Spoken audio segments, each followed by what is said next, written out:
Ooh, right. I saw some hill divers there. Yeah, what a twist. Not any surprise on that one.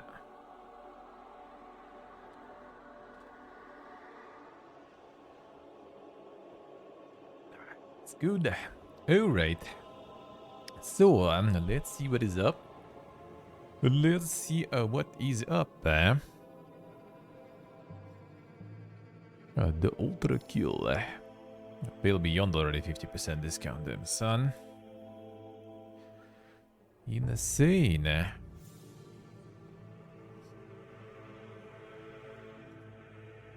Doom Eternal for $5. Now that's what I call good price, man. That's what I call a good price. Regional, obviously, but still. Oh yeah, Dying Light Reloaded Edition. The Doom Eternal Deluxe Edition, $10 too. Insane value. Dying Light got the edition with everything. Dying Light to Stay Human and Bloody Ties DLC included. Yeah, they got the update with the guns now too, yeah. Where was it? Hello, Karakul. Yes, he's USA.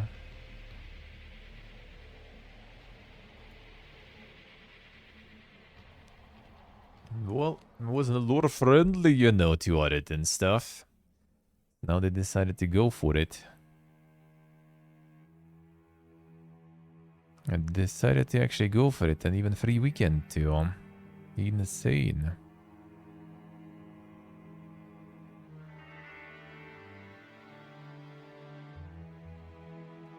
Wait, Eternal better or worse than the prequel? Wait, which prequel?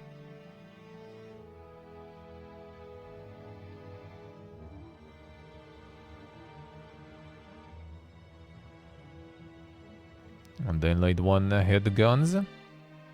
Did it? 2016, whatever it was called. Oh, yeah, 2068. Well, I mean, some people like first more. I did like Eternal.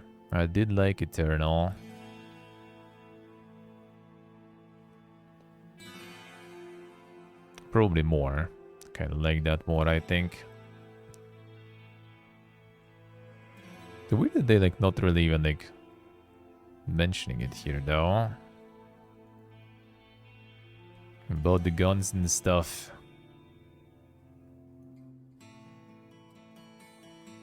Oh yeah, the firearms update there is. Pistols, SMGs, rifles, and shotguns. Claim your free Haran pistol before March 7th. Podcast, faster, I need to download it again. Complete quests and ambitions to expand your arsenal. The FOMO. Nick Gianello, how we doing? Wasn't the biggest fan of 2016? Well, I mean, it is 2016 just with the more movement stuff, you know, more like it's more fast. It's faster, more fluid, and more dynamic and everything.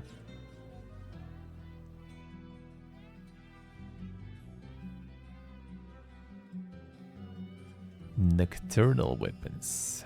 Enemy types, survival missions, and light missions.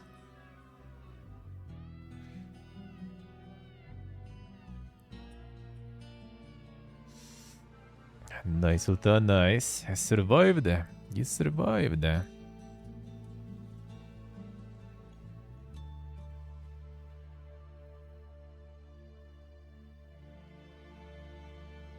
The reputation rank with the newest agent and get access to the other firearms. It's kind of like the event things. How it's gonna go like after event is over though.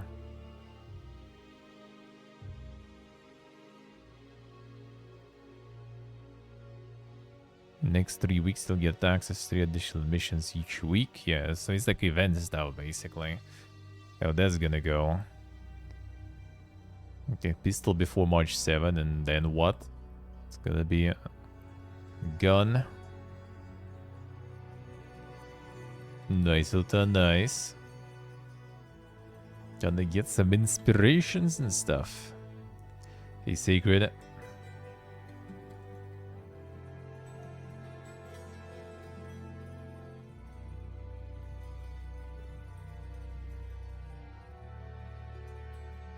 A window kill. Oh, is it like the good old times? Twin stick shooter, but the game window itself is constantly closing in on you. Shoot the window edges to push it around your screen as it fight and dodge enemies and bosses in their own windows. Damn, son. Insane. Nice, Uta, nice. Now, what's there? Now you should get inspired. Should get some insane inspiration. And start creating.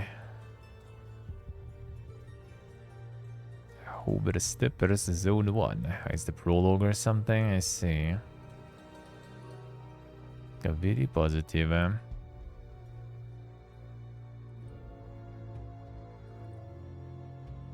like the hoverboard stuff, alright. See.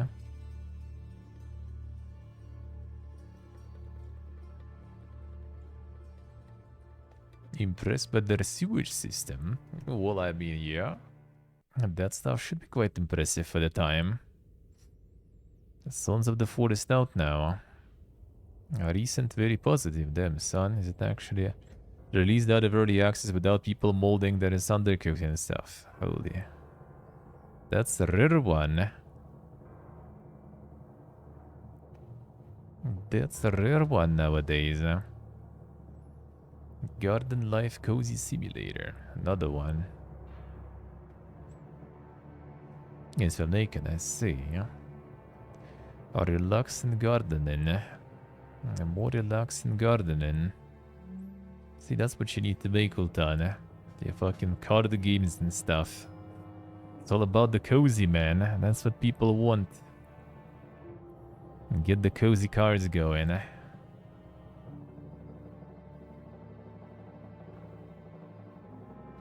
Real route. Cozy gardening. Tarot. You know it, you know it.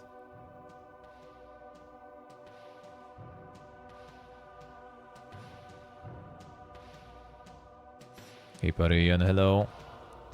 How we doing? Fantasy Life got the release date €1 waiting. Feel bad, man. Well, at least there is a bunch of other stuff to play anyway, so. A Real Route 1.0 available now. Hey, window.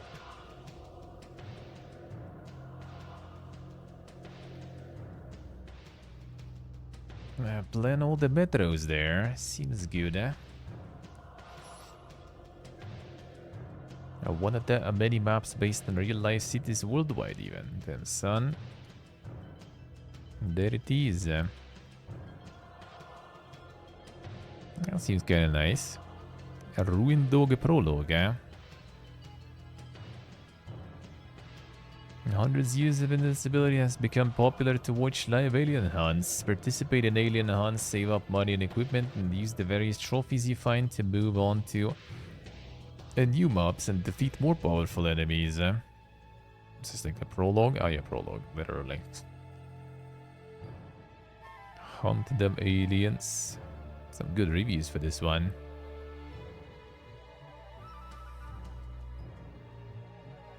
See window, I see. The insane resistance is built. It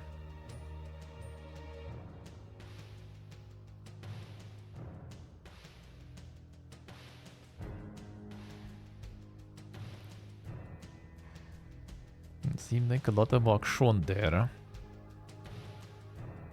The game is still raw.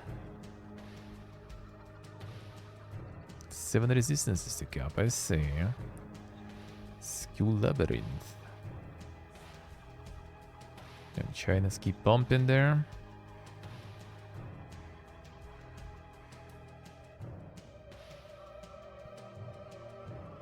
Oh, is this one actually Japanese though?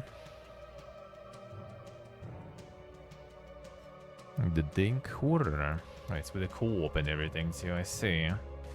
Classic. Classic, man. Everyone's farming. Everyone's farming the niche. Randomly generated school at night. Cooperate with friends to escape the building. The waiting horror, man. The waiting with online multiplayer and all.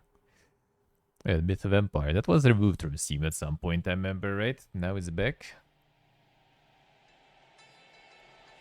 There was like some lawsuits, I think, about like the plagiarism and everything. It seemed like recent ones are not really shining though. The multiplayer a war sandbox game. A high degree of freedom. Yeah, open world survival craft. Your favorite.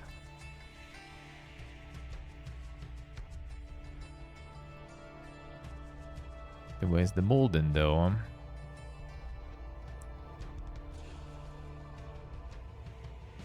Game looked incredible in videos and pictures, but actually playing it was disaster. The UI is a mess. Language set to English, many things still in Chinese. Gathering is horrible. Building is just clunky and outdated. Movement is mind-numbingly slow and clumsy. Care at all about PvP? Should not purchase this game. Damn son. The PvP is god awful. Made worse than it was 3 years ago.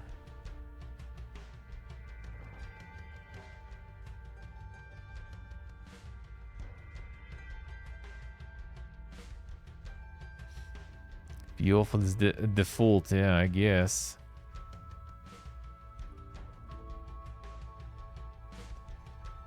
Some people still do be enjoying though. Yeah, it is the last epoch. Seems like kinda pumping alright, I guess. Oh, recent mix, damn son. Why are you guys playing bad game then? Look at it, it's mixed. Another game rushed out under pressure with the backend infrastructure that just can't cope. Q is plus 28,000 right now.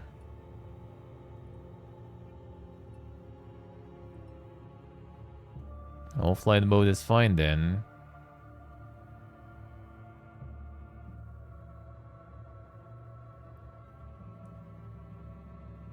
Yeah, people molding about the queue mostly. Queue, wait, like, you don't need to stay in the queue though, right? You just go offline and play and whatever. I guess people just want to like co-op or something. Why would you even like go online if you can just play offline with no queues or anything? People just don't even know that there is such an opportunity nowadays. Huh?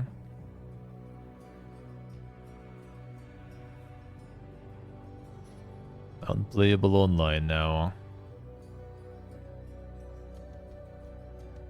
Not as precise when it comes to terms like offline game or the approach to data minimization.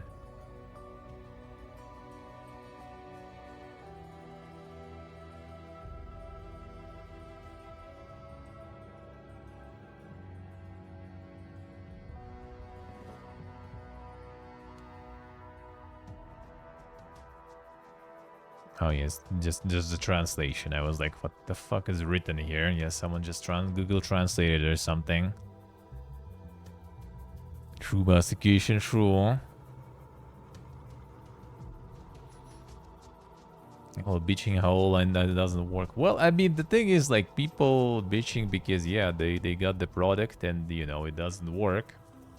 Like, they don't care how big the team is and stuff. They just, you know, they buy the product, they want it to work. So that's kind of understandable.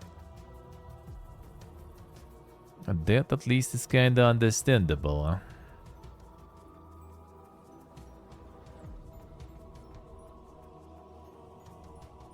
People molding about people molding, yeah. This at least you still can play, yeah, exactly.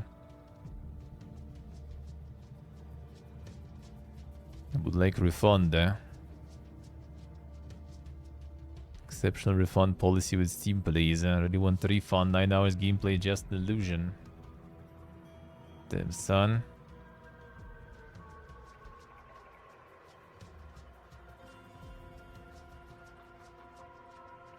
Can't play online, it's valid to mold? Yeah, I do think so. I do think so. Well, it's better to, yeah, kind of like be reasonable about it. You still can play it, and you can wait and it will work fine.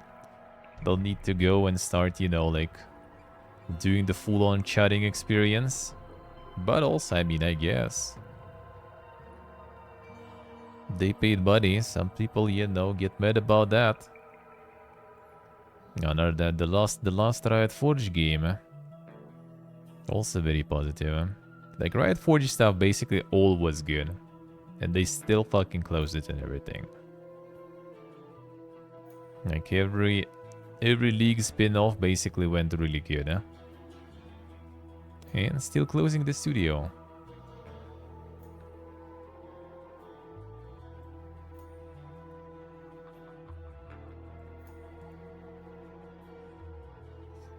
Yes, well, I mean, if, you know, like, the feature, like, advertised, well, you can play online with friends, and then you can't. Then, you know... Kinda, probably. Probably can mold about that. Even Helldivers is getting shit for that now, right? Because, like, they just capped the servers, and, like, you guys, we just can't handle the flow. Too many of you. People probably be molding too, because they bought it to play, and they can't. This one you still can, sure, but yeah, maybe someone bought it just to play online. If it's someone who just doesn't understand that you can play offline anyway, then yeah, that's PPA people. But if they bought it, yeah, to play with friends and they can, yeah, I can see that being upsetting. Fixed divers mostly, alright. 700k already.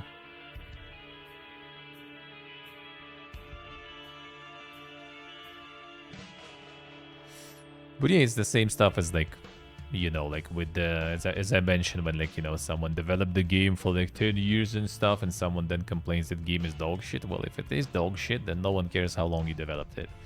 No one cares how small your studio is and all that stuff. Like, yeah, people are buying the want to buy a working product. They're gonna be mad if it's not working. Sadly, it is what it is, and nothing you can do about it. Would be nice if not everyone would be just like straight up go and just like start shitting up all the reviews and everything, but well, it is what it is. Yeah, there's the other hill divers.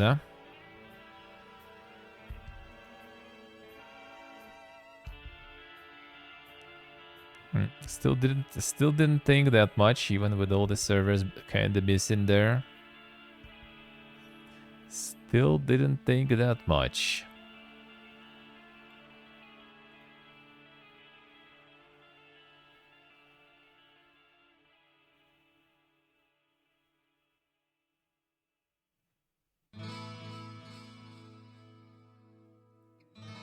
It's like when people still kind of do understand it. Somehow for this one, people get the discount a little.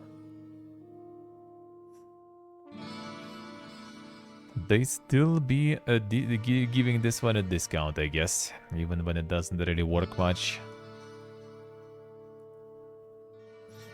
You get Helldivers after Pacific Rise too, I see. Get 31 clown trophies. Or was it the one about the... No, wait, which one farmed the clown there? Oh yeah, the negative review, of course. Yeah, that again is the usual one. Like, this one is trendy to like, you know, so if you go some criticizing there, you're gonna farm some clowns for sure. That's some easy clown farm there. Yes, yeah.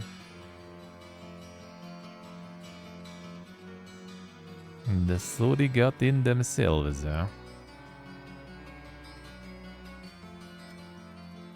Yeah, it depends how you like position the game and stuff, how you act and stuff, I feel too. Because yeah, some game gets discount, right? Like, they have issues, people can play, but they still keep like on the very positive range. The last epoch, yeah. Servers ripped, people already molding out. It's probably kind of like some sort of like handling of the situation, how you handle it.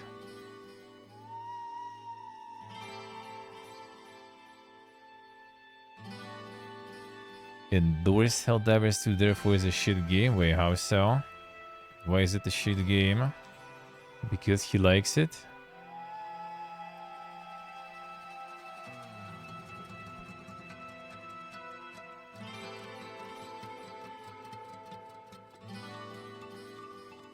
Twitter logic? Ah, I see. I think time to cancel some games because some content creators like them or something. Well, good thing no one gives a shit. Haven't even heard about that Fiesta.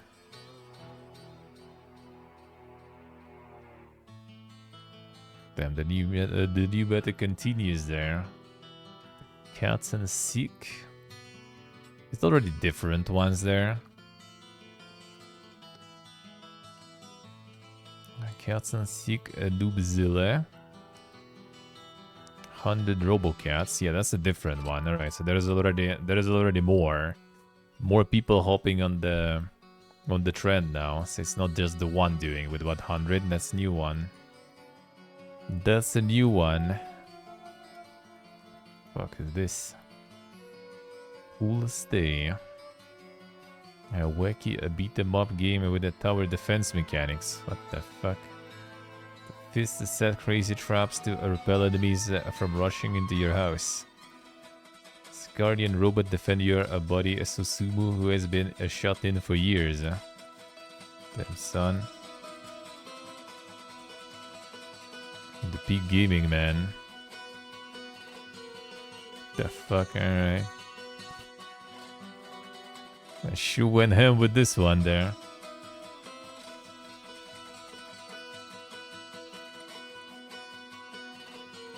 That's some insane Gashimushi action going to, I guess.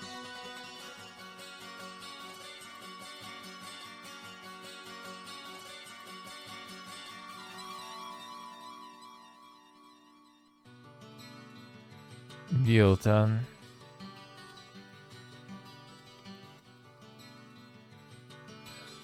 I'm going on, man. Kajimbo way to dang.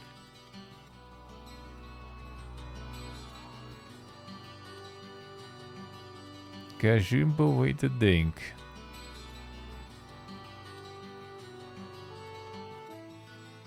So you're making the games the wrong, dude, huh?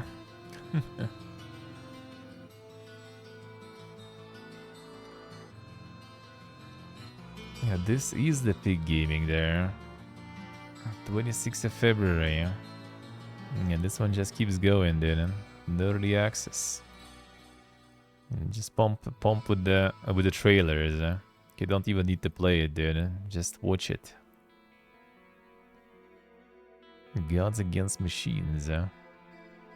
That's kinda true, Karakul, yeah. Just watch it there.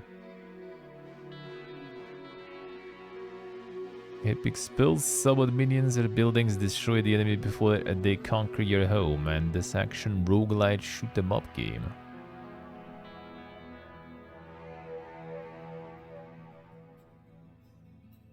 A roguelike shoot 'em up.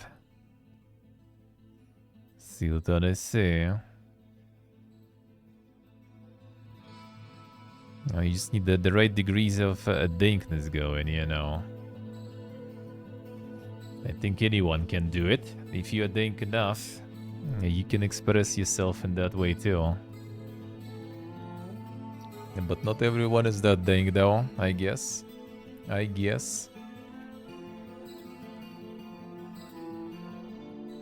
Gaia's power. Oh, so they're gonna be different gods defending against the robotos. Alright. 26th of February.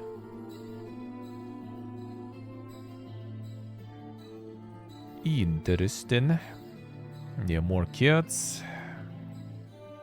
A Rockstar Life Simulator. This, yeah, this looks a bit even too dank for Playway, I would say. Yeah, more simulators, dude, huh?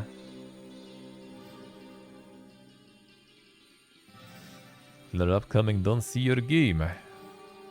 Too early, man, too early. Soon. Soon.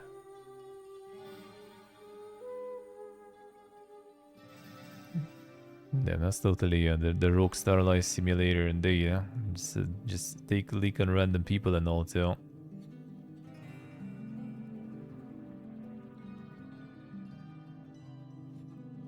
The gaming man. Oh, what a time to be alive.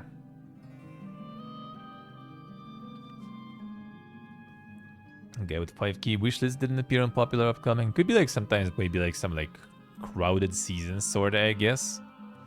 So you just have like, you know, like so much stuff on popular upcoming that you just they start to increase, you know, like the requirements because too much to show.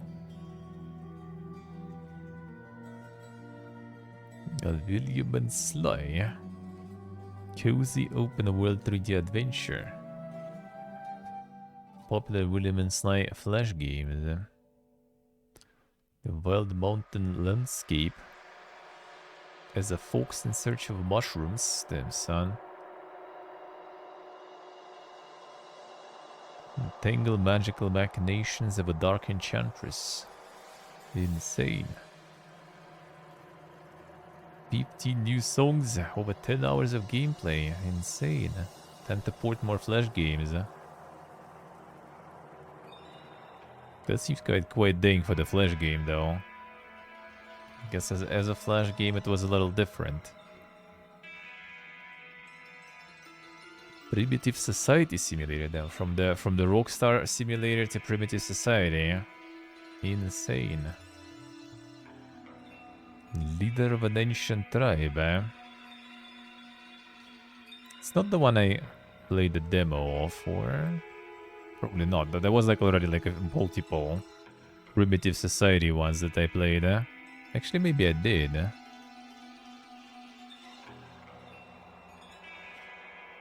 Nah, probably not this one. Yeah, the Sapiens. There was more though. There was another one also. There was like a 4X one.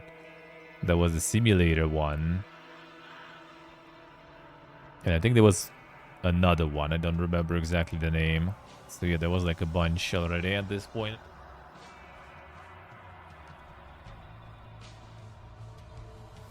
A lot of stuff, man.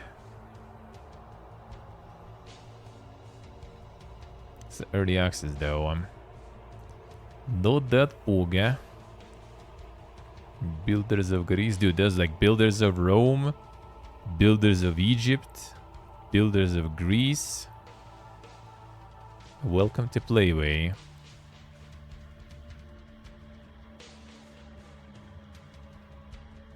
Builders of Builders, yeah. Yeah, oh yeah, it's the Builders of Egypt. Here it is. I think it was Builders of Rome too. Let's see what I say.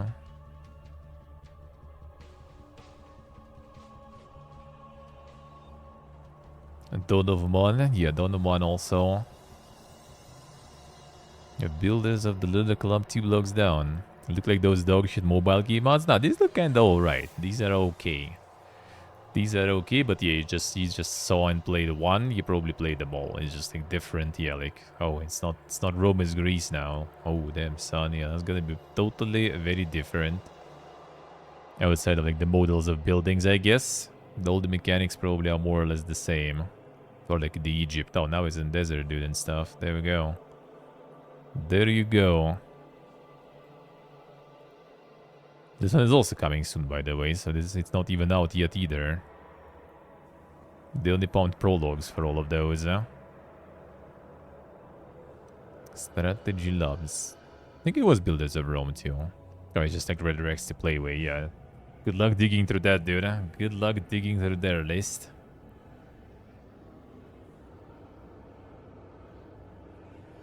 That'll probably take some time.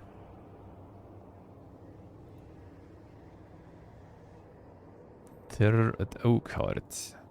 Horror Monza. Renowned slasher horror films of 80s and 90s serve as a source of inspiration. Masked serial killer Teddy.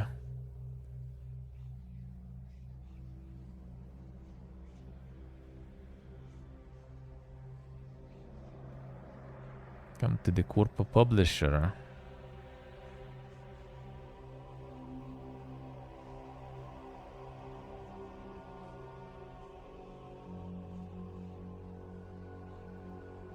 I don't know, these like perspective, these like types of horror, they just kind of seem like, I mean, in general, kind of like don't really get the horror stuff, but like these seem like even worse, to be honest. I don't know, kind of just like harder to immerse into those, I guess. Hey, Nick, hello. Like hard to immerse into those and just making something like truly fucked up that will make you kind of like, you know, scared or like just be like, oh, what the fuck, dude?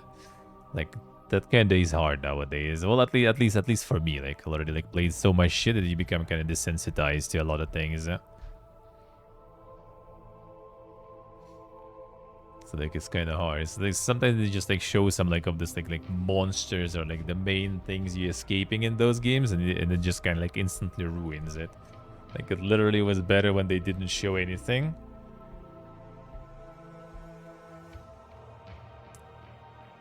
Oh, it's a questline in Oblivion, damn son. When it's unknown completely, then it's kind of okay. But again, like with this perspective, just like I don't know, kind of feel like it doesn't cut for me. True horror is like, you know, risking to lose all your loot or something. Now that's the horror. Now that's my kind of horror.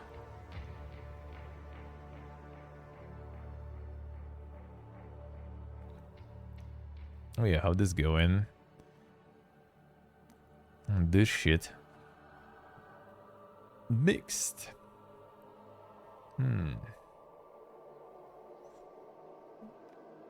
Would that be a mixed though, huh? Not fools, Dave, not fools. Online only for now.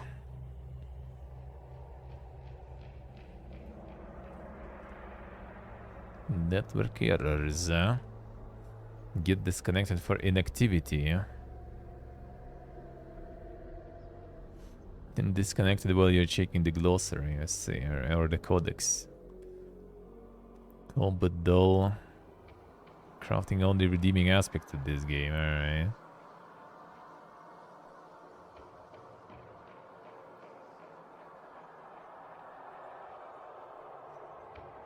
Well, it's not just enshrouded. There's like so much stuff already currently on the market, I would say, with the survival. And that you're getting some more open world survival craft is tricky now, I guess.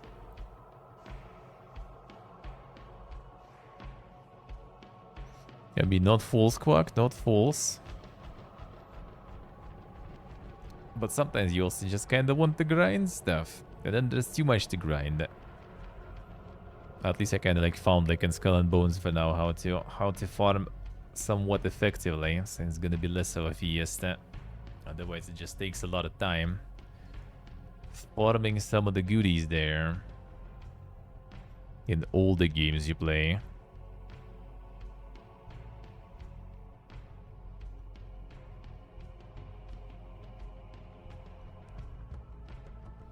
Too early for access, damn son.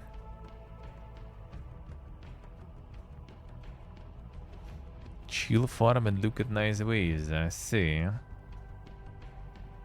Well, that it has plenty. It wouldn't be like super chill though. But yeah, if you just want to look at waves, that you're totally gonna get a lot. Gonna be like sailing around all those manufactories you have there. But you still gonna need to farm some silver though, which you also can get, I guess, through some delivery things. So it is doable. But yeah, it would be kind of nice to have some peeps to do some like some plunders or something. Big plunders for resources. Then you're gonna be all loaded on silver for sure. Let's see, I see. The Manor Lords. A Deep Rock Galactic Survivor. Very positive. Yeah, I don't know. Like the demo, I kind of compared to some other Vampire Survivors, like this felt kind of not fun, too generic. Damn son. Glorious shitting on them there. Look at him go.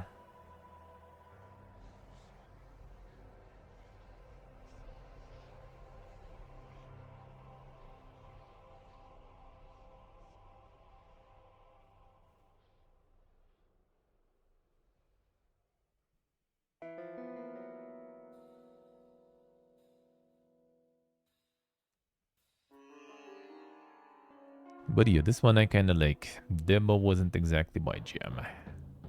Like something in that loop was different. Code Simulator 3. Wait, is it the new one, or this one is out on Steam? Oh, I see. Okay, it was Epic Gaming, I guess. Overwhelmingly positive, huh? Badishers, very positive. Huh? But yeah, I guess Banishers didn't sell that crazy there, huh? By the looks of it. By the looks of it. Damn Caribbean legend. There it is. Mixed. Saw that before last week. Fancy Pants Adventures. Now that's the Flash stuff. Yeah, it's the same publisher too also. Classic Flash game series, yeah. Yeah, so they just kind of like dig out some of the Flash games of the past and just, you know, or remake them as standalone. Considering a lot of Flash games, there was a lot, and a lot of them just kind of got into, you know, oblivion now because Flash is kind of gone. That sounds like an interesting niche, I guess. Well, this one seems like didn't really like pop off that hard. Huh? Not a lot of people were probably like nostalgic about this one in particular. A little less on the obscure side. Huh? Damn, what holiday recommended? Insane. It mixed recently though. Well, actually, it all kind of around the same. Around the same rating there, seems like.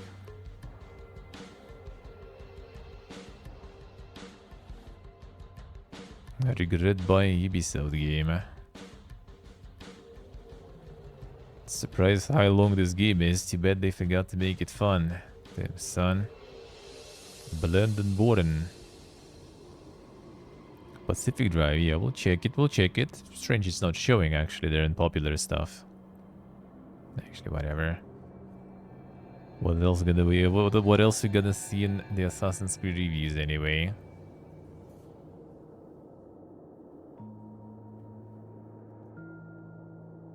Didn't have fun for 47 hours, yeah.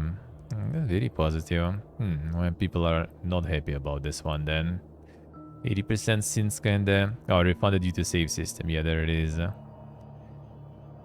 Save and exit. They did get the save and exit feature. There is. There literally is save and exit in the menu.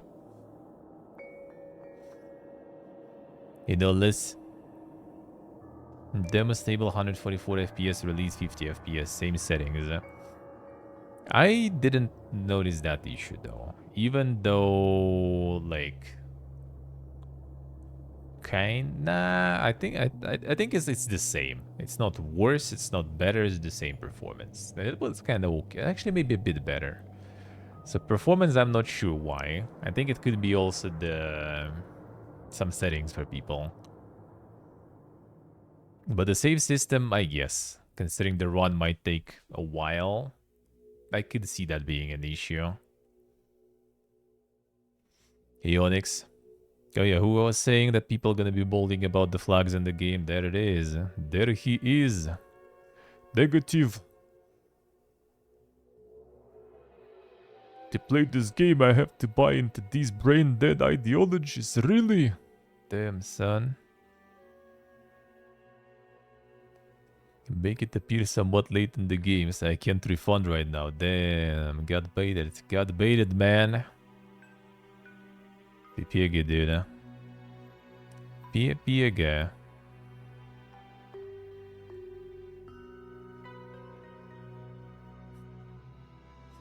don't use it, yep. Like, I don't understand those people, man. Don't understand those. Yeah, they got him good, though. No, now he needs to use, like, the feature to, like, hide the game, probably, from the library. Otherwise, his friends will think he's one of those brain-dead ideologies. I gotta hide it now. Gotta hide it now. Yeah, a lot of people are kind of molding about optimization. Could be, could be. No, this laptop so far is enchanted, man. It, like, runs everything. Runs completely fine, everything. Flags inside the game, I don't know. I don't know why people would care about that stuff. I don't know why people even care about that stuff.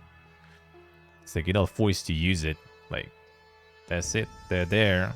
Some people who like those, they have the option for that. You don't want them, don't use them. Simple as. Simple as.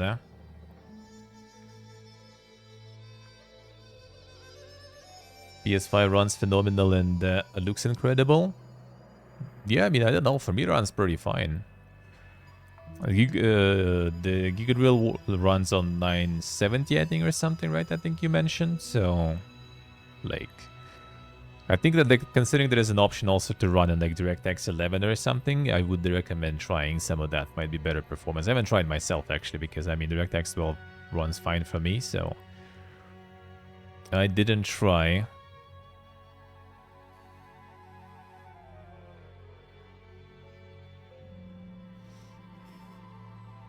Promotional material on the Steam page, I was imagining procedurally generated open world then. And lots of driving. The maps do not seem randomized. They are. They are. I think it's just kind of like they randomized in like chunks. Like, I mean, we literally today saw the procedural generation issue there. So they are, it's just like, I think there are like huge kind of like chunks that get like, you know, slapped together. Not like, you know, like full randomization down to like the smallest thing. And actually, I'm not sure, does it?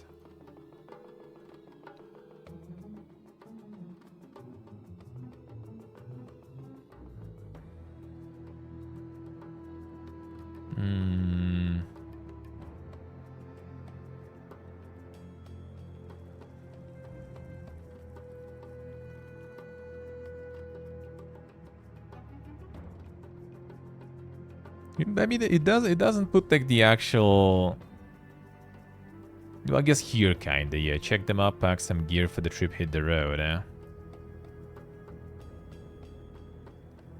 Yeah, so yeah, like I mean, I can see that being kind of valid, especially that now after release they removed the demo now, so you can't actually try what it is, right? I can see it's like not super clear. It's not super clear.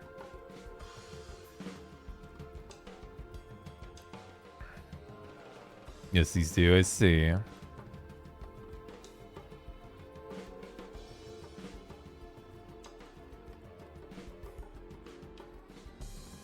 So yeah, it's kind of like not super obvious. Not super obvious how it works.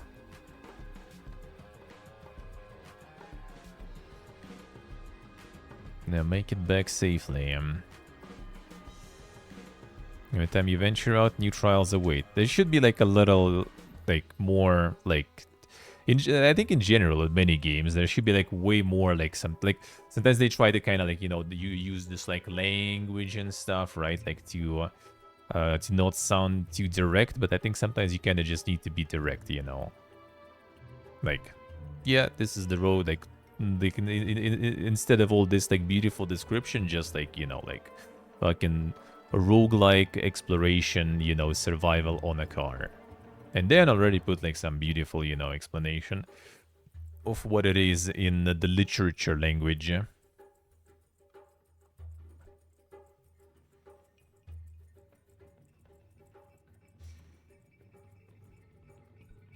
Yeah, yes, Scorn was like plainly like not right. Yeah, Scorn was no, it was description. Like description actually was like the not the right one. We checked it on stream even multiple times, I think. In case of Scorn, it was literally just like not what people expected, and it wasn't even written. Removing the demo is bigger. Yeah, I'm not sure actually. I think removing the demo might be not the best idea. Yeah, like with many games, I think it's nice to have it on for sure. And this one of them because yeah, like I think a lot of like question marks on the game. Like if you see, you know, people tuning in and they are like, I have no idea what's happening, then that's probably the game that needs demo. You know, most likely. Yeah, not every demo is descriptive though. That's kind of the case with Ultras, right? Like a lot of people like didn't understand what it was all about, and it had a demo, and the demo kind of like makes it like, you know, even more questionable. Because in demo you play like only the first cycle and you don't even understand that it's like cycle based. You don't you think it's another Metroidvania and stuff and everything, but then it's like very different. And then people who didn't even play long, they also have this idea that, oh, those cycles basically is roguelike because you lost everything and you start again anew, so that means it's roguelike, but it's not. So yeah, sometimes you just kind of need this, like, I don't know, maybe sometimes they feel like it's like, you know, breaking the fourth wall when they just go down to like, you know, just like basics, what it is and stuff, you know. But I think sometimes you need, because otherwise you're gonna get just a bunch of people who expected something else there. Expected something else.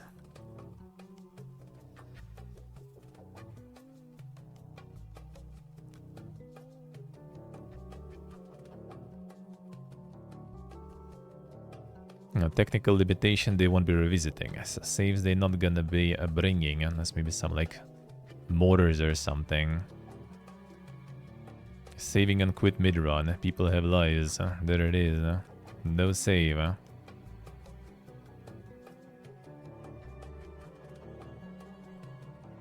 No, see, that's also kind of something quite like valid and quite important to like remember when you're making something.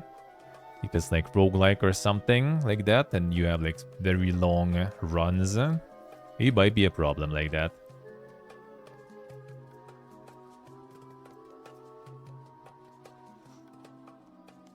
Let's see, so okay, say.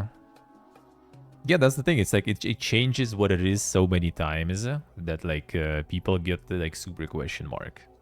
Because it starts just a regular Metroidvania, then you get the cycle when you start anew, so people think, oh shit, okay, it's roguelike shit.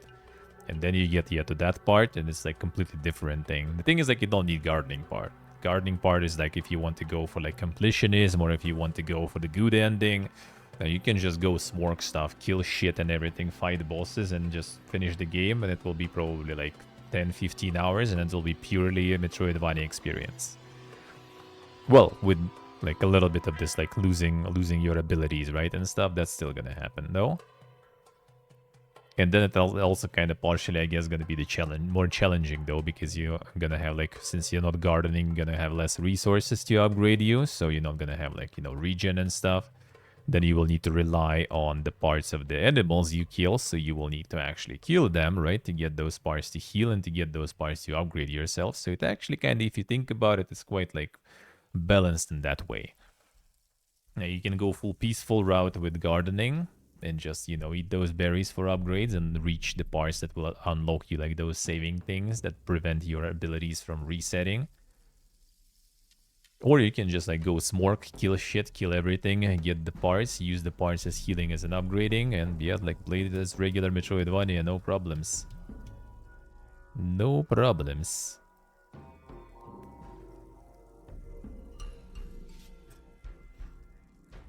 Yeah, button says save, that does not save, eh? Yeah, that's also something to keep in mind when developing shit. Rapidly approaching middle age, let me save and exit.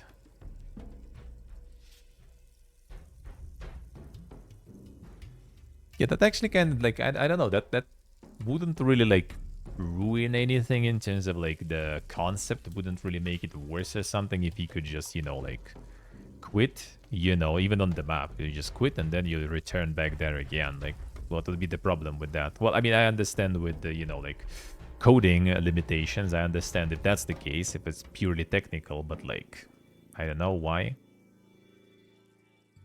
Can say between mob points. So it seems like it. Like someone said you kind of get like autosave whenever you enter some mob. So you can just return there. But yeah, I don't know actually. I'm not sure.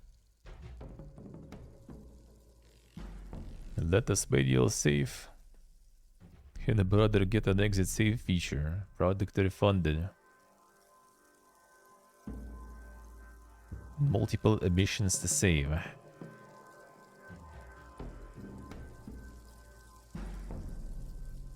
I mean, it's not like you're gonna cheese that really, though. That's the thing.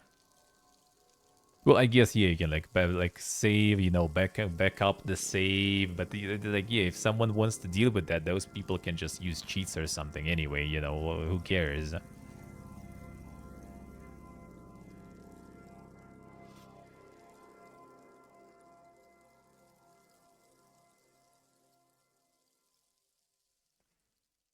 Hard lock progression because things out of order. Survival game, no manual saves. I think I think bro just got in the dead end mission or something and couldn't just exit. Repeat and later quest. I think that's where you actually need to, you know, like check the area. If it says dead end, don't go to the dead end.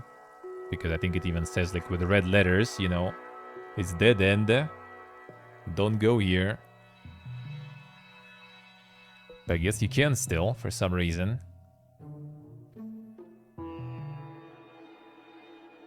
Yeah, so basically all the negative reviews are pretty much through the about the saving and when one PPG about the flags, and that's pretty much it. Oh yeah, but a little bit of performance too, alright.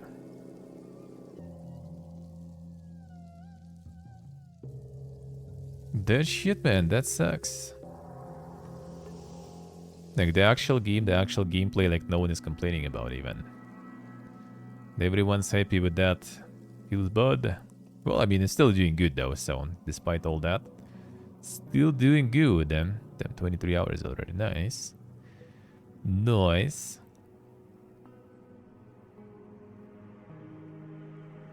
Expected more flag people, yeah. Hey, Portable, hello. How we doing? Well, they probably like on Twitter or something, or like Reddit, whatever. Whatever is the place they read about those things, I would assume.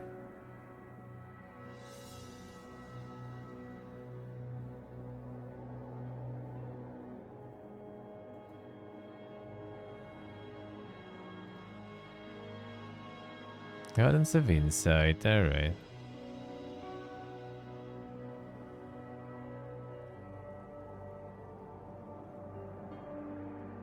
Deciding everything except the gameplay equals negative review.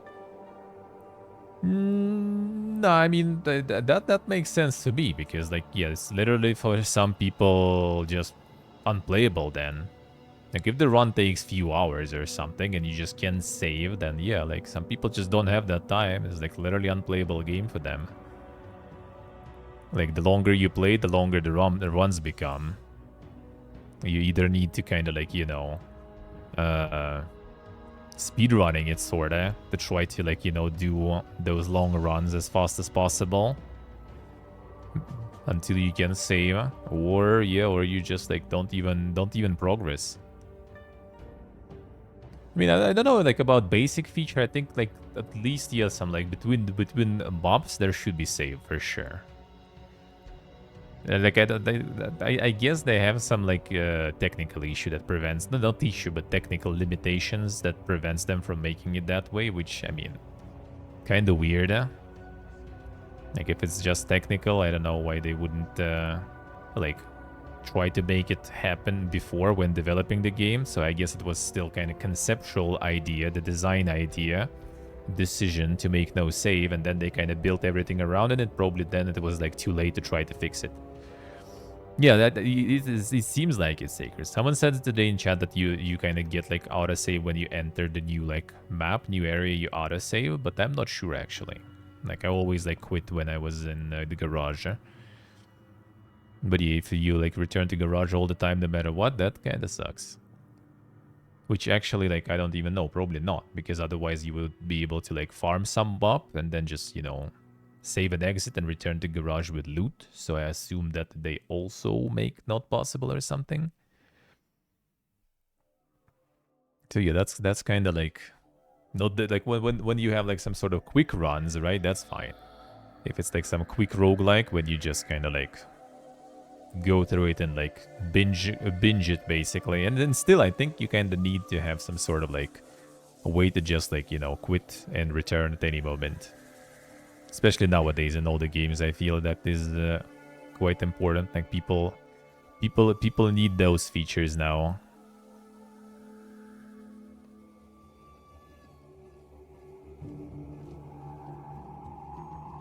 And you start very positive. Oh, nothing super cool. Nothing super cool yet, portable. Just checking what is up. Just checking what is out. Are gonna be out soon. Blacksmith Song of Two Kings. Let's see this one. A role of a blacksmith who literally handcrafts weapons, shields, armor, magic stuffs, and many other marvelous items. Literally.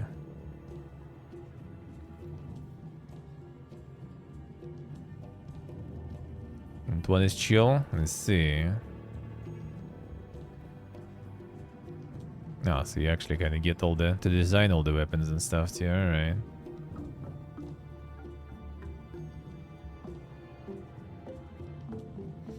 Insane.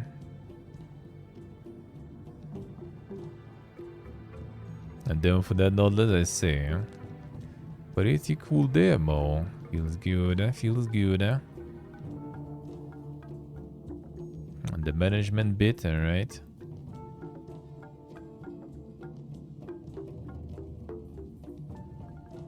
Seems alright. Reviews are good, Yeah, here is Indica. Still no release date. That was way too dank, man. That was way too dank.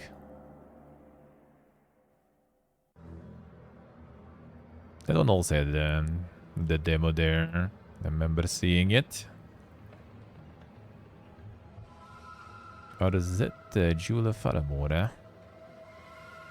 Oh, limited run game, is it? Damn, son. That's the new one, though.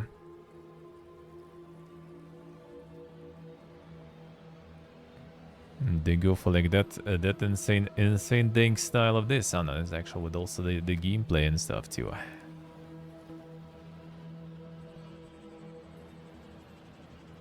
The meme Zelda style. Interesting. The limited run games actually publishing. Alright. Oh, very positive, Alright, let's see what's on other stores going on. Little games, will even open. Will you even open? I got the Nightingale here and stuff too.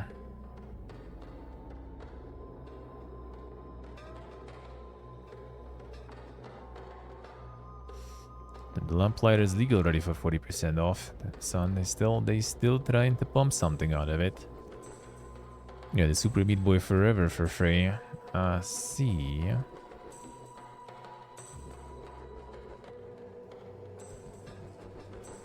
Oh yeah, the Lady Gaga in the Fortnite Festival. What a time to be alive. I can't even like see it there really. I'm sick. Come on, do it right away. There we go. That will do. Yeah, the fucking Lady Gaga there.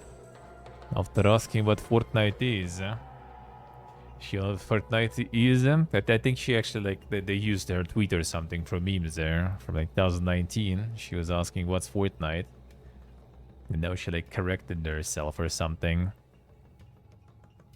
The PP Gaga, yeah.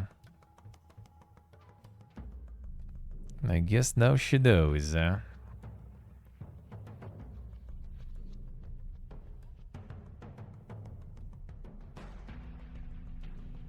the fat stacks of cash and stuff too, yeah. Probably. Goo Gaga, the legendary superstar. Insane. What's Fortnite money? Yeah. Well, took some time though. But now she knows. The Robocock 35% off. Here's a Mom Magic 3 75% off. Get it. And fifth one and fourth one. It's like the game probably like the one like making GOG the fattest stacks there, dude. I think whenever you go, this one is top sellers. Sale, no sale, it's on top sellers all the time there. Feels good, but Ubisoft will never see it. I think they kind of did increase the price though, so I guess they probably saw it and decided to milk it.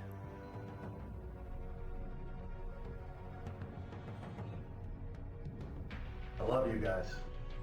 Ah, shit, Zach Mac. Welcome back to the dungeon. Thank you, sir. Thank you, man. Thank you. Appreciate a lot. Thank you, man.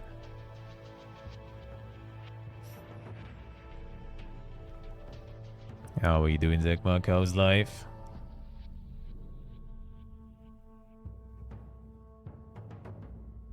Like my lovely wife, my lovely daughter. Some weeb shit, so like you don't even know. Is it like some actual stuff or is it some like fucking incest porn thing? Because on GOG nowadays you don't even know, man. On GOG nowadays you don't even know what you're looking at there. Stalker too soon. Upcoming. There it is.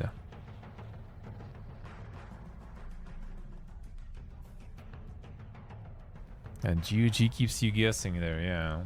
But you never know, you never know. Oh, the Dark Fate Defiance is out. Oh, how is this going, actually? Let's see where the actual reviews are. How's that going now? Mostly positive, actually, huh? Why not showing in the popular new releases?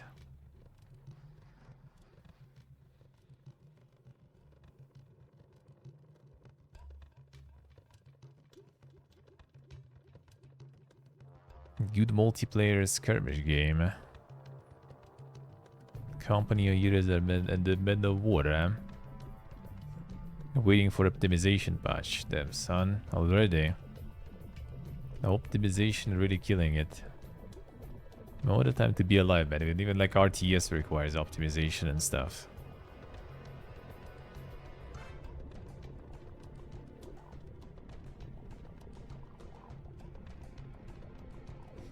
Them run like shit for you, I see. I mean, that they did have like pretty good graphics though, so I guess. Yeah, widescreen is absolutely unplayable. Random crashes.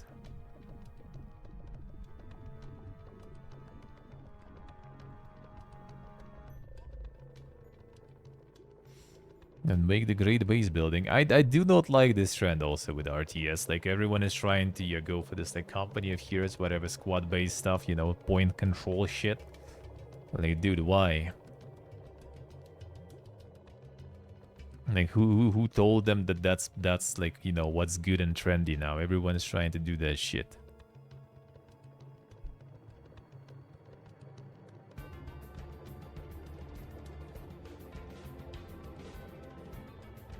Pathfinding, optimization, Slytherin product, champions of paradox-like pricing schemes and dubious quality. Damn, son. I'm not sure about dubious quality. I think Slytherin kind of more or less has like decent stuff they publish. But yeah, they do like the monetization ways of Paradox for sure.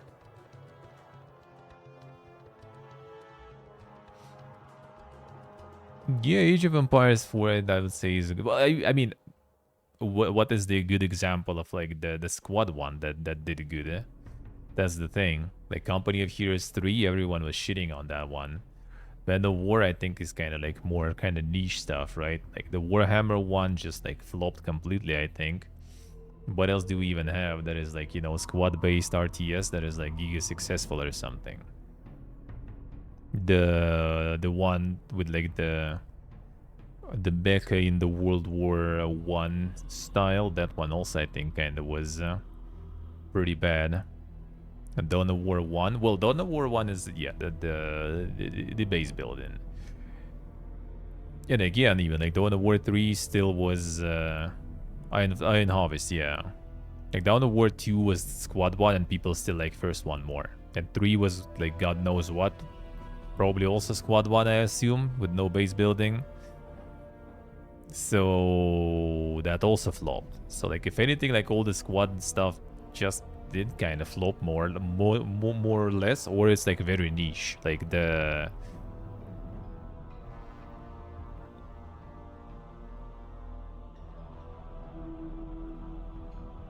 head-based building. All right, I see. Like why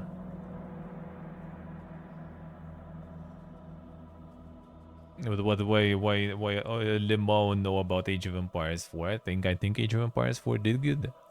I think that one did good though. Like we're talking not from like, you know, good or not good as for players, but you know, good or not good for developers, for publishers to see that it's good. And I mean, I did like Age of Empires 4, that was good. Campaign was nice. Let's see. So yeah, this one basically kind of like flopped completely there. Company of Heroes, the recent one was the thing is like Company of Heroes 3 criticism when it was out was like weird because people were just like molding about how it looks and I didn't get like what's the problem with that. Mobile console version of Company of Heroes. China could make a better ripoff of this than the real game.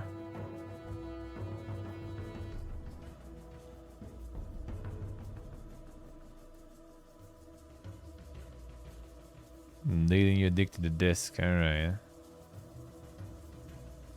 Horribly unoptimized, that I can understand. Bugs, 1,000 hours by the way. The worst, okay, I guess the PPA graphics already kind of like gone, so now it's people with actual criticism and everything, alright. But yeah, like that's what I mean, like it's not like it's about like, you know, like what is the example also the squad based RTS that did good recently.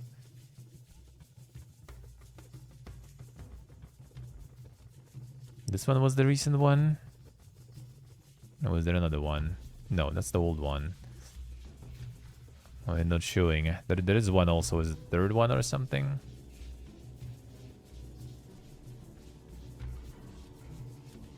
Oh, oh yeah, it was just tests and stuff. It's not even out yet. Okay, I guess.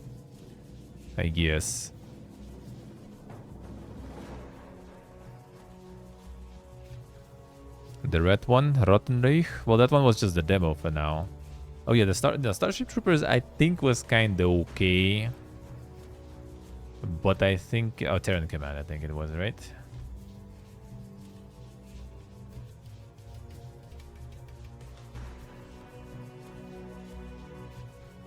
Yeah, it's kind of like okay. This one fine. This one kind of did alright, but this also kind of like niche thing though. Like not from like, you know, big publishers, big franchises and stuff. Like that's like the only example right now that is kind of good still.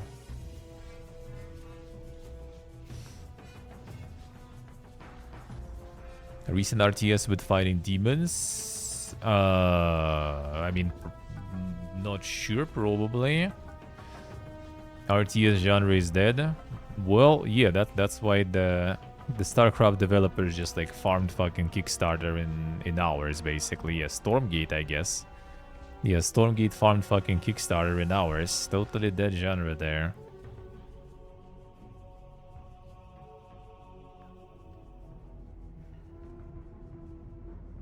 That's the thing, like it's pretty alive and stuff. It's just I don't understand why they decided that like this squad-based stuff is like, you know, the meta they need to farm.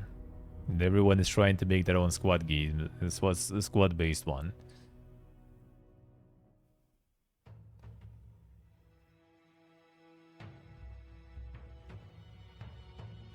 And the wide appeal is dead. I mean, if we look at wide appeal, that everything that is like not Call of Duty, FIFA, or something else is dead. Yeah, Age of Empires fail hard indeed. The Warhammer 40k in 3-4 years. Well, I mean, I wouldn't say it's RTS though, right? It's a bit different story, Total War. And again, Total War is pumping. Total War is pumping.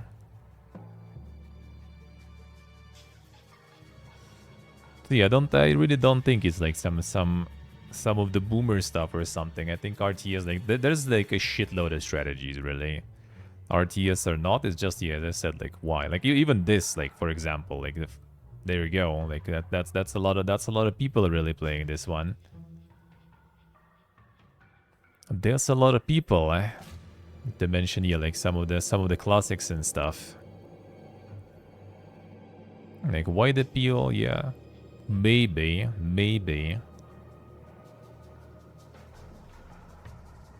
Oh, you mean Total War Warhammer 40k? But yeah, again, it's gonna be different genre though. Not exactly.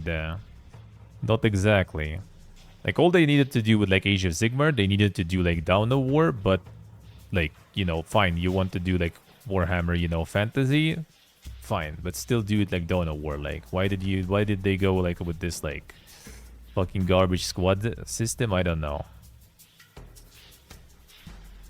I mean, the squad system also has a right to exist, right? Like some people like those, but I don't know. Like I feel the actual RTS is like, you know, way better. And yeah, there is like you know, even the recent like Next Fest, you have Stormgate, you had Godsworn, all of them like got like a lot of people playing those. You have fucking Homeworld 3, that was a huge demo too. It is also RTS.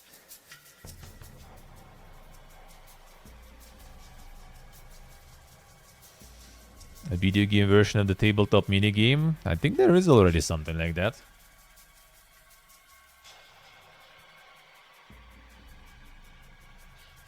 Straight up 1-to-1 copy of IRL game? That sounds like something that probably already kinda exists though.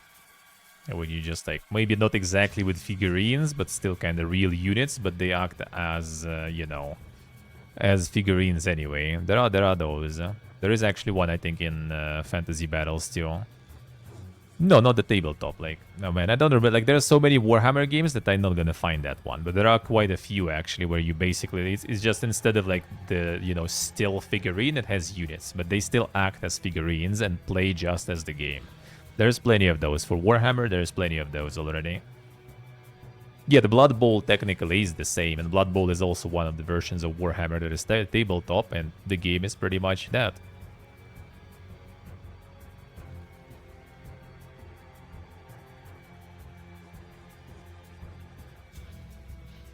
Well, Manor Lords, I wouldn't say the like the RTS. Manor Lords is like the management stuff. That's also strategy. Those kind of strategies, they're pumping.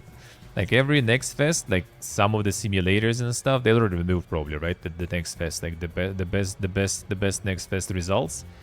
But like pretty much every Next Fest, there are some like management. Manor Lords is like one of the top games on the wish list in Steam even. Yeah, that's a strategy. So like speaking of wide appeal, you know. Oh, well, yeah, Against the Storm was popping off super hard. True. Against the Storm, that's a good point. Against the Storm is really good example of that one, because Against the Storm was popping hard. It's still also not exactly the RTS, because you don't have like direct controls over like the units and stuff, technically, sorta, right? But yeah, that one was popping hard. Warhammer Underworlds. That I think not exactly, but sorta. There was another one also, but yeah, this one actually is. This one actually is. Assemble the warband. Yeah, you have little fucking figurines and stuff here to play. That actually may be the one I actually was thinking about. So yeah, there you go. It does exist too. Similar to Nowhere Prophet. That's totally not it. Nowhere Prophet is really good too, by the way. Yeah, Big Lol, yeah. Just like Dawn of War, but fantasy battles. That's it. The thing is, like, the cutscenes and stuff that they put there, they were really good. Like, I actually kind of was considering still playing the game, even though I disliked the combat and stuff. I still was considering, just because the cutscenes and everything was kind of cool.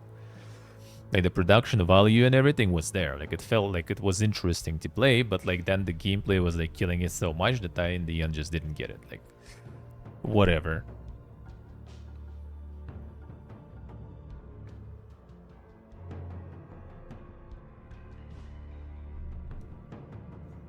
So yeah, there is a lot for this market. Like, sure, it's not like something worth maybe for someone like, I don't know, like Activision to work on this strategy, or like Electronic Arts when they can pump like, you know, Call of Duty, or like, yeah, just like pump more shit for Apex Legends or something. Sure, but yeah, it's still, the genre is still there. It's just the thing is, for some reason, instead of like the proper base building RTS, everyone started like shitting all those squad based ones. Yeah, that's kind of sad, because I like this like base building stuff. Like Godsworn was actually like very close to like something that I would really enjoy playing. Has heroes and everything too. Like, if you get the gear for the heroes, also like mob camps to farm to level up your heroes, like Warcraft style, you know, Warcraft 3 style. That felt really good. But the problem is, when it's going to be out, it's going to be like this. And that's another trend I don't like, is when it's the demo, it's skirmish. If it's like early access release, it's like skirmish and multiplayer. It's like, I don't know, like, where did they read like what, you know, like all the strategy gamers want or something? They like, some people think everyone just wants squad based stuff, and not even other half. I would say those halves kind of overlap a lot, right? They think that it's like, you know, oh, RTS, that's like some esports, you know, cyber athletes or something. So we need to add, you know, like multiplayer and balancing and like, you know, PvP first, and then we're gonna work on like campaign and stuff later. And then, yeah, like the demo is out, and like even like the Stormforge, right? Like the demo is out, and there's literally just no AI even. Like, if you want to just like test the game, see how like the units and stuff work, you just like play against like brain dead like opponent basically. Unless you just want to go multiplayer.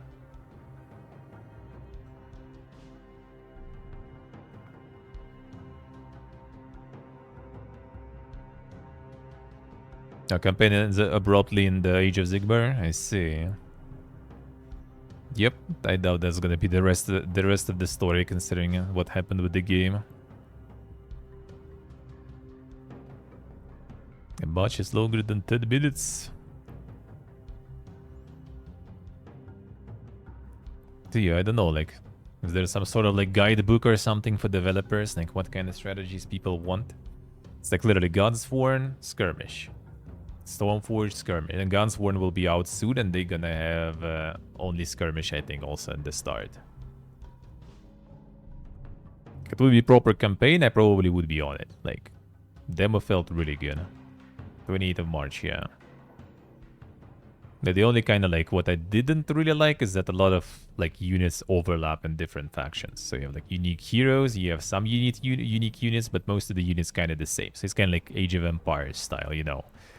Like when you have like pretty much the same units across the map, across the board, right? But some like nations have like different unique units, right? And don't have access to some other units, you know, like, so this kind of similar, but also has heroes and everything too, which is like the big selling point for me, really. That's why Warcraft 3 is still like my favorite RTS probably. Proper campaign and then skirmish, yeah.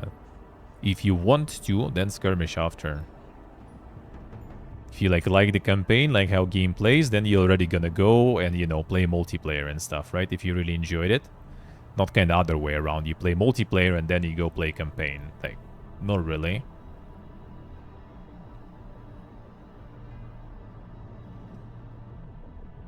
And then also kind of like fun campaign is hard. Yeah, in strategy, I would say especially hard, true. But I think it's still would be better than skirmish, honestly.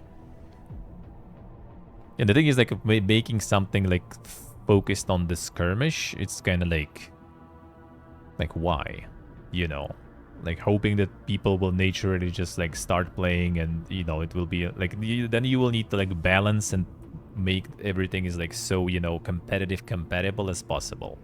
And even then, it's probably not gonna work.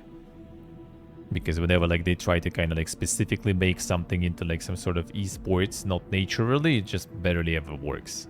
Like you can't force that. Like you like why like StarCraft, why Warcraft became such big things, because they were just genuinely good strategies that attracted people by being good games and having good campaign and stuff and story. And then those people liked it, and those people started playing online, and well, there you go. That created the competitive scene eventually that is like still going. Not kind of other way around. You just like oh well, we made we made like an esports game, and like well here we go guys, play it. Esports it now, and guys are kind of not. Yes, I see. Fun campaign is hard though, but I think that's kind of how you can get still people nowadays to play it, because like just RTS for the sake of RTS, I think a lot of people just like still gonna stick to something tested by time already. Like if someone wants to go some like super competitive RTS stuff, there is like plenty of options that are already tested by ages basically. There is like always like StarCraft, there is always Age of Empires 2. Warcraft 3 still has a scene and everything, right? Like, you can always just go there and get your proper, competitive RTSing. I see, next gen, I see. No, you can't really force that stuff. So like making new game just I guess the Stormforge kind of can't do it, right? Like they can, the Stormgate they can kind of do it just because well, we are StarCraft developers, we're making something specifically for competitive stuff. And I think even they in the end said that they're gonna be like working on campaign after, because yeah, like people want campaign.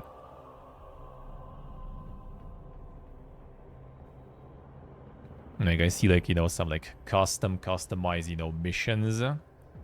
Like Warcraft, like Blizzard, like no matter what, like Blizzard strategies were always the best for me. Like I always loved this shit, because like every mission will be kind of different. They will be all like well made. There will be story that is interesting and that is kind of like like delivered to you nicely. Campaign was Kickstarter goal. All right, let's see. Oh, Command and Conquer actually kind of true too. Yeah.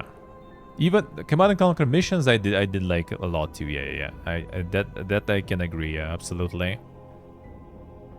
Command and Conquer, like Red Alert and Generals. That's my jam. Like the other ones, I'm kind of like not really super into.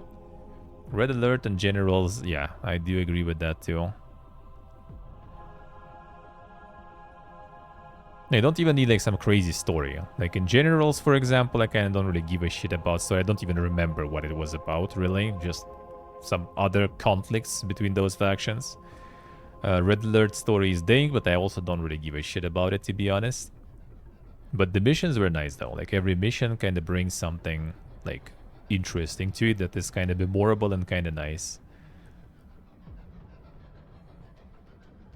That I like. That I like. You sure it? You still buy Generals? I did play it on Origin, I think, subscription, so I assume you can get it there. I'm not sure, actually.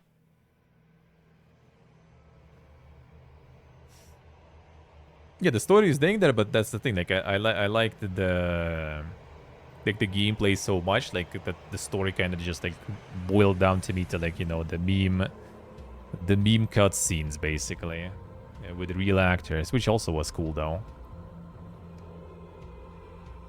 And Red Alert 2 was like, it still is really nice.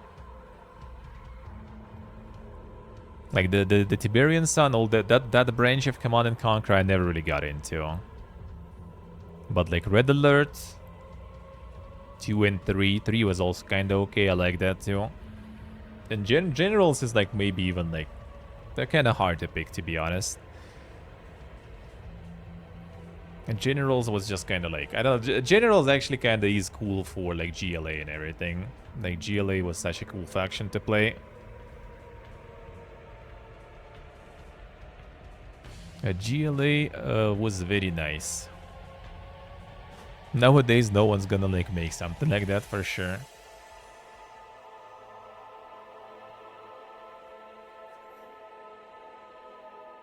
Yeah, GLA in the way is like the Warhammer orcs, yeah, sorta. Sorta, you could say so, I guess. And like the buggies, some like makeshift stuff. That was cool.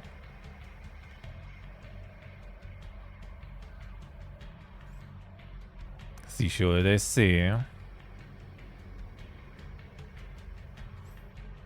So yeah, I don't think it's anywhere like near being deadgy and stuff. But like, yeah, the trend. Well, actually, I guess this next fest kind of set like the turn now. I guess a little. Yeah, with the Stormgate and with Godsworn, it kind of did the, you know, like start shifting back towards the proper base building stuff. That I don't like. Even like the Godsworn actually kind of has like a cool take on the base building and everything. I like that too. That was interesting, so we'll see how that will go. But the fact that they are starting with just the skirmish stuff, that I'm not really super happy about. Alright, let's get to the news. Oh, let's get them.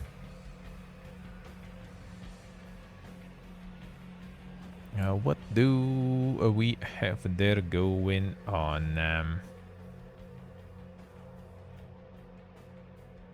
Alright, let's go.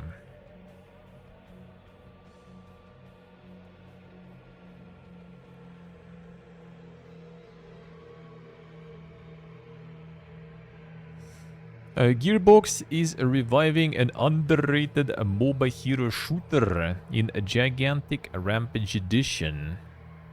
The 5v5 MOBA hero shooter. It went offline in 2018. Now it's gonna be $20.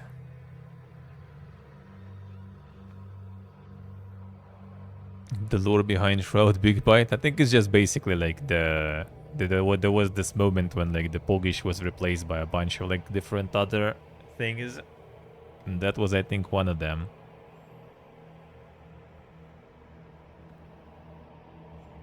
A multiplayer focused game with the price tag. Yeah, I'm not sure actually what they expect, because like I don't think game was kind of, you know, like any popular at the moments when it was actually alive. Oh, sorry. I don't think it was kind of like that popular and big.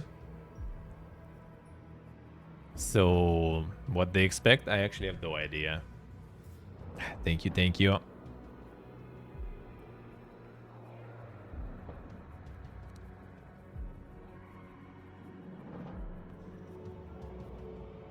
Came out when Overwatch was extremely popular. Yeah. Like it actually was then, and it didn't really go that well.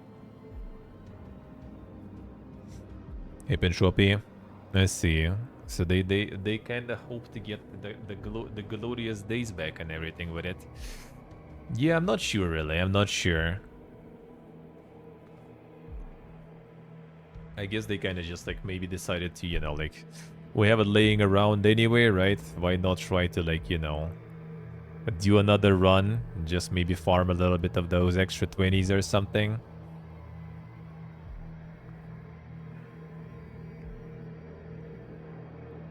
No long-term support, I see. Damn course, then. Maybe it's still there. Maybe it's still there somewhere.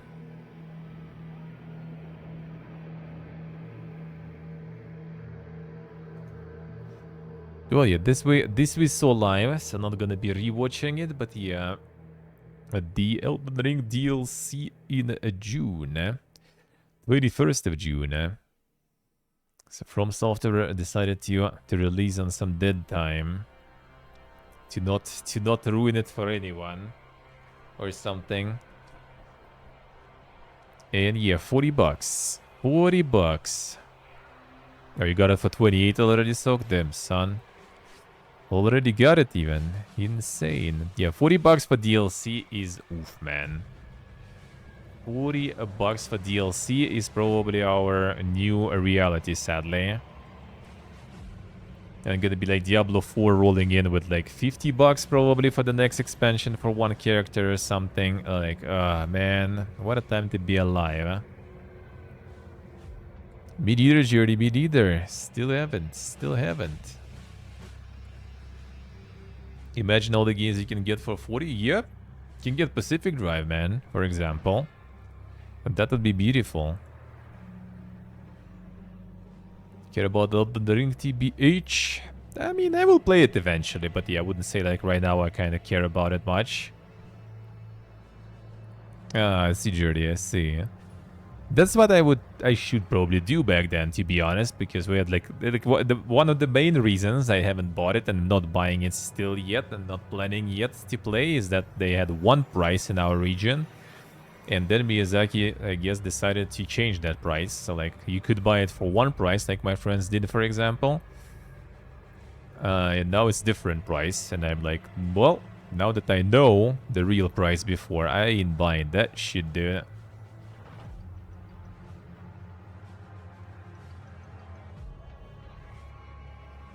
Everything announced at today's Nintendo Direct Partner Showcase. That we also watched, so kinda no point rewatching stuff.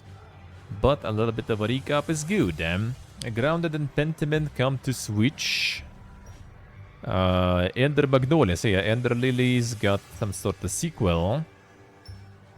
That looked good. That might be interesting. I still need to play Ender Lilies though, but like my friend really likes it, for example.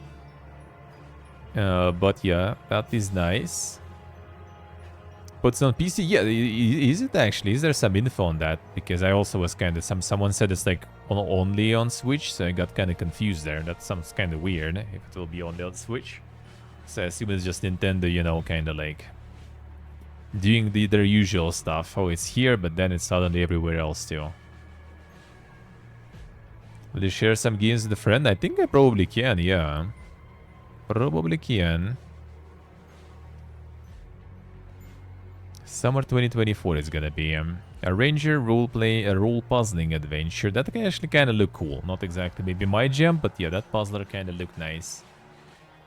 A unicorn overlord, not by a gem relay. Monster Hunter Stories. So the 3DS spin-off, yeah. Disney Epic Mickey. Shin Megami Tensei A Vengeance, another one. Star Wars Battlefront Classic Collection. That's pretty good, huh? And that is everywhere, right? That is basically everywhere. Sword Art Online, Fractured Daydream. Gundam Breaker 4. Super Monkey Ball Banana Rumble. Yeah, World of Goo 2. Fantasy Life I. Not the Crowd Treasure, April 25th. Well, at least it's not the June 25th. That would be probably way worse for them. Penny's a big breakaway, dude. It's like even reading the name always, like, dude. Who came up with this, man? How would you call a game like Pennies? Something Pennies, you know. But is this a meme or not? I wonder if they realized that. Suika Game multiplayer mode expansion. And the Pepper Grinder, that's the Devolver stuff. That looked kinda nice. But like, eh.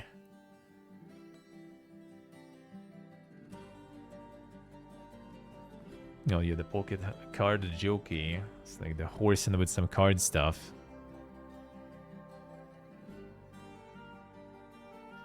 Oh, the fun millions easy, yeah.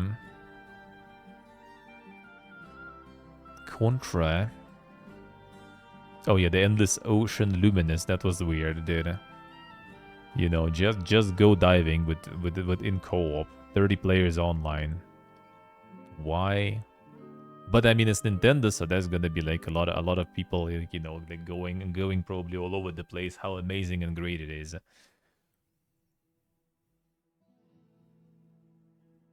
Gear portable a little bit. A little bit. Oh yeah, Mortal Kombat with another one. The John Cena's Peacemaker debut. Will they do the theme? Oh yeah, I guess it's not exactly him, but like the Peacemaker. So I guess they're not gonna do the theme. Feels bad, man. Feels bad. I want the team. And they just like shoved everyone in Mortal Kombat already at this point. Hell yeah, it is. Fight a fire god is coming off my bucket list.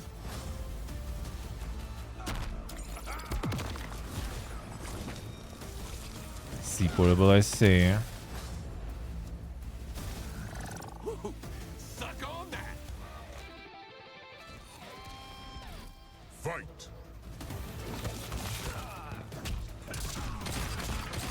Eagly. Understudy. The gravity. Sonic boom. Torpedo. Oh, what a time to be alive, man. You're the first bangable monster chick I've met. You think me a monster? Eagly. Anti-gravity.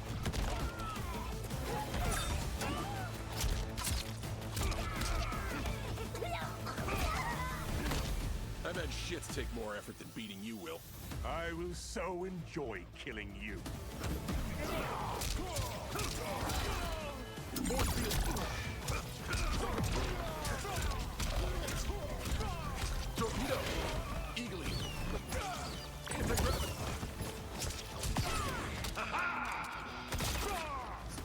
Here's Janet. No idea, Soak, either, yeah. Got the burger there, though. Finish him. Go time. Classic Mortal Kombat, man. Activate Sonic Boom.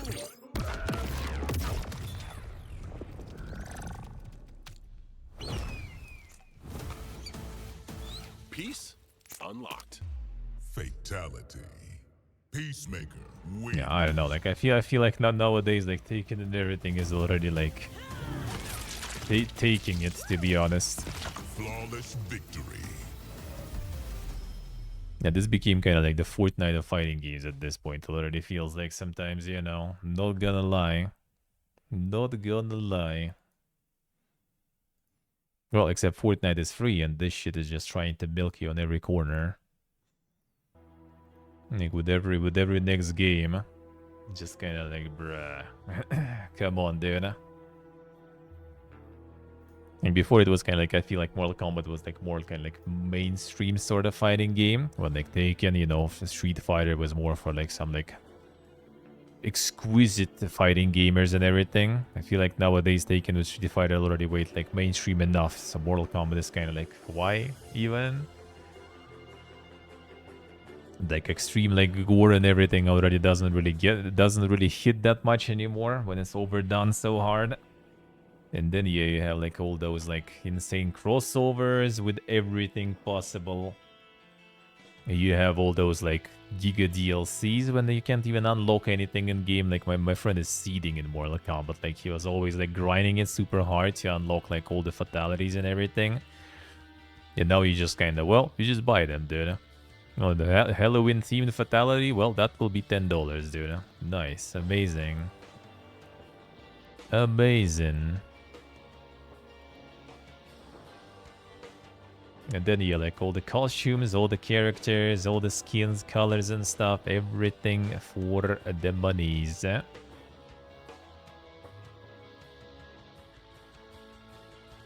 Oh yeah, now we have also the Project Not L anymore. People buy them in rows, yeah, too. That I guess too, but I feel like also it's kind of, you know, like more people starting to get like Taken and the Street Fighter instead, in my opinion, from what I see. Like even my like the friend who is the Mortal Kombat Giga enjoyer, right, and grinding it and stuff, he already is kind of like more like sold on like Street Fighter, even though to be honest, it's because of like the booba and some asses and everything there, but still, you know, they getting the audience too. They getting the audience too. Sees coming payments and everything. I guess. I think it's a little less though, because like Mortal Kombat actually went overboard with that shit now. It also is kind of the same, but a bit less. And all those crossovers also, like already, my friend. Like first I remember it was in 9, I think, right, with Freddy Krueger, Kratos. Who else was there? In 2009 Mortal Kombat. I think those were the only like side crossovers there. Like I remember DLCs were Rain, I think. DLCs were Scarlet. Who else was there? I think that's it. It was like Rain, Scarlet, Freddy Krueger, someone else, I think.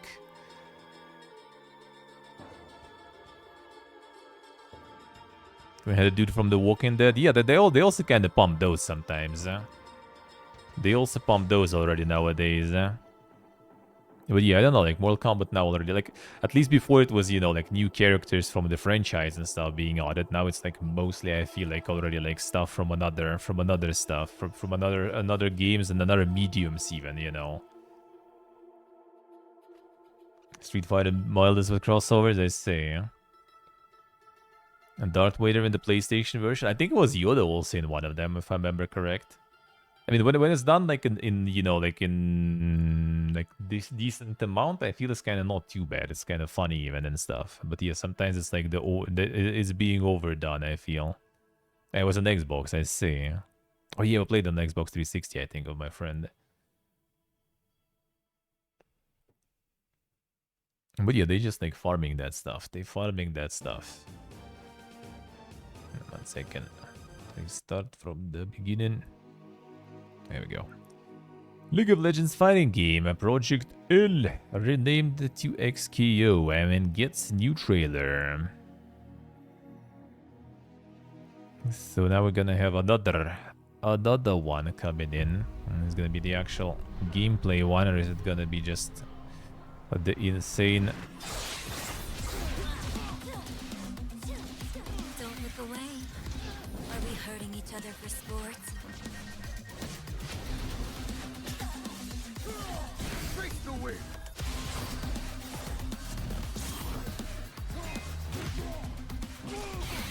Stand with me. We call the weak. Starting now. When's like, you know, the League of Legends triathlon or something, you need to like, you know, get the team and the same players to win, you know, like League of Legends, then you win like Legends of Runeterra, then you like win, you know, like 2x KO. Add like Valorant optionally there too. There you go. I came up with some new discipline for this shit. Let's go, then. You can start already. Gotta win in all the games then. And the Champions Gauntlet, yeah. Hey, Zebra. So with the Riot MMO, haven't really heard a lot of updates on that. I think it wasn't the Ghostcrawler, right, they got or someone? I think Ghostcrawler already peaced out and making some other MMO now too. So I actually fucking have no idea what's happening there. Like MMOs I already learned in my very long experience with like, you know, with like beta testing and stuff, waiting for MMOs, you just kind of like forget about them. You heard about MMO, just like, you know, remember about it in like 10 years or 20. With MMOs, that would be a reasonable term. Maybe it happened. If not, then probably forget about it completely. Okay, my favorite one still, where was it?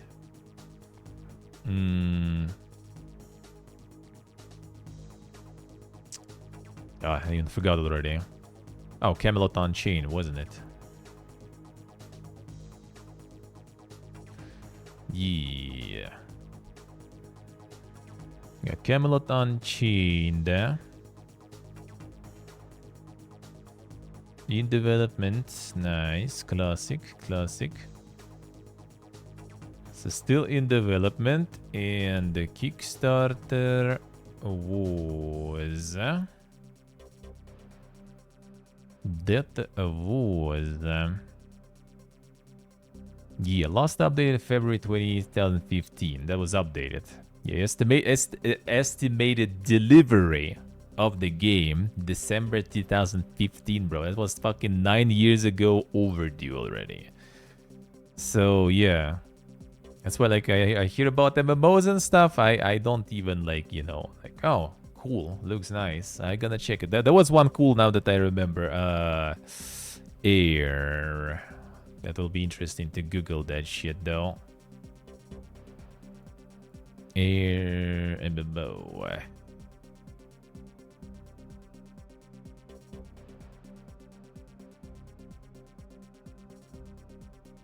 Ah, there we go. One there. Oh, Alien once hotly anticipated as Ascent Infinite Realm is sunsetting in December. Ah, alright. So that one actually did happen, but good thing I didn't remember about it earlier because it actually already fucking died. So yeah, that's how you go with MMOs, man. You just forget about it, and then when you remember, it either never happened still, or it already happened and died. And rarely it actually is like, oh shit, it's actually kind of coming right now. Or very soon. Feels good. Time to hop on it. The VOD is in 2024. Raven Dawn, dude. The Raven Dawn is amazing. Like, super good. I'm actually, like, very impressed with that. Super crazy good game. Really well made. Not like, you know, not pay to win. Reasonably priced everything in the game. Like, just like W all around. A W all around, I would say. But yeah, it's kind of catered towards specific, you know, kind of audience and niche of players. Even though, like, I wouldn't say that I'm from that audience. Really, I haven't played TBA, right? I haven't played RuneScape and stuff. And that game still feels really fucking good. And I still really enjoy it. Very nice, very nice. And it's kind of like just recently released and everything, and very good. The only, like, I guess it's impossible to make MMO without like something going is that, yeah, they also have like the NFT blockchain version in development. So yeah, we'll see about that one. But as long as it doesn't affect the main shit, I hope it will be fine. I guess they're gonna be a separate one. I thought Blue Protocol actually kind of like already pretty much dead gear or something. Like, I read some like stuff into it that I think they kind of took a nail with that one. Like, not dead gear, but yeah, not feeling that great, I feel. Oh yeah, there it is. Literally, didn't we actually get that like last week or something in news? Yeah, Blue Protocol reportedly underperforming for Bandai Namco. So, well, yeah, did. Basically.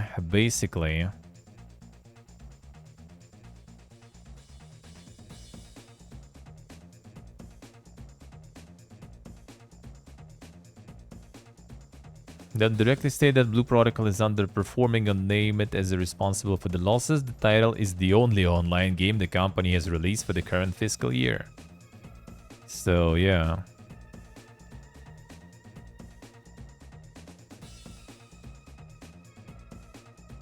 And they're performing because not released? Well, I mean, that's the thing. If it's underperforming in the home region, they might just kind of ditch it in other regions too.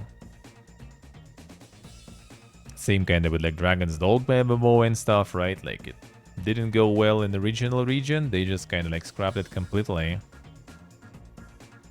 It might be just also like Amazon at some point, just especially considering the current, you know, investment climate and how the industry is going. Amazon can be just like, you know, well, let's not take the sale. Fuck that shit. Wouldn't be surprised.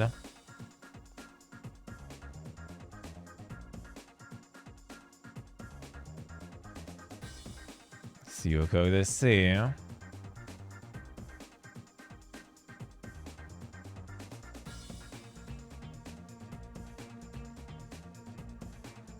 Sony testing a PC support for PlayStation VR 2.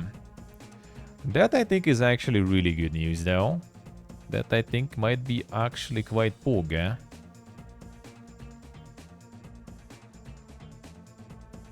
Because if like if there will be actual, you know, like the problem current problem of VR is like there is not enough, like, you know, good games to justify it.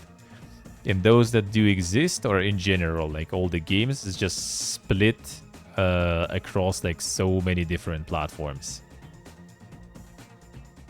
Like, oh, you want to play that? Well, that's, you know, like on some fucking Oculus store or whatever. That's there, that's this, that's on PlayStation completely. So not just buy, you know, the headset, but also buy the whole, like, different box with it and stuff to play. So having some sort of, like, yeah, multi-platform device and stuff like that, that will work with your PlayStation VR and your PC VR and everything. And if the price also gonna be more or less reasonable, that would be insanely good. Si solo può essere.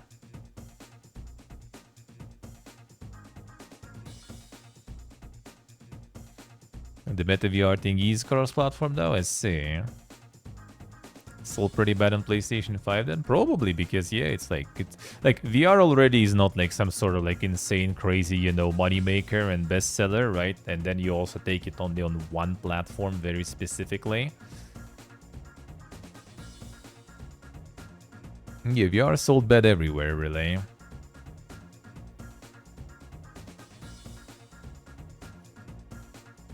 And the VR exclusive, I mean, I can understand because it's like very specific mechanics and stuff, right? So I do understand the VR exclusive. I don't understand the VR exclusivity between platforms. Like when you already have such limited, you know, player base and like game library, and you just also like separate that in even smaller groups. Like, why, dude?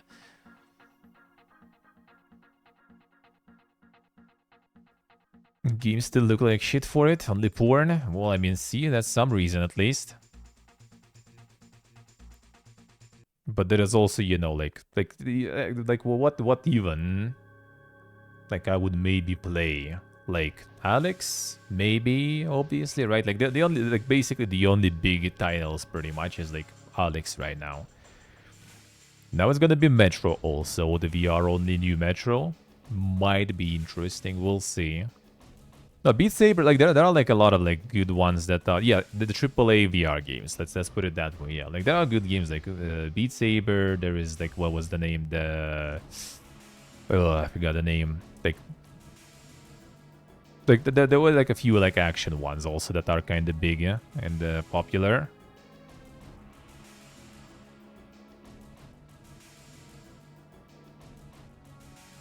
Oh yeah, you can use it for the sim stuff. Yeah, true, Jordy. Yeah. Horizon 1, I actually haven't heard about. That might be nice still. Apparently all the Bethesda stuff is good on VR. Like Fallout and Elder Scrolls shit in VR is apparently pretty cool too. But that is something that is like purely, you know, like mechanics centered. Like it's the same games, just like in different take, which could be cool, but not sure if my jam. Yeah, Skyrim VR apparently is pretty good. And Fallout 4. Those apparently are pretty nice. There were like some like recent one that got like Game of the Year, the VR Game of the Year on like DICE or something awards. Like that one also is pretty nice. I remember we saw it on the show. I don't remember the names of those. Look kinda alright. Not something I'm gonna be probably like, you know, losing my shit over. But like if I would like, if I would be just an average, you know, kind of like gamer with like VR available, I probably would play something like that. Yes, they're true. True. Yeah, just wait when they get also like Starfield in VR or something. Then at least all those loading screens would be amazing, you know, in VR. Imagine the 3D loading screen. You know, like ironically, like the space flight and stuff would be nice whenever you will be actually kind of doing that stuff, you know. So there is some stuff, but yeah, it's not enough for me to justify that shit for sure. 100%. 100%. Not enough interest yet for me. Well, nowadays probably not gonna happen in general, because yeah, it's gonna be like carrying the fucking VR headset and stuff with me too.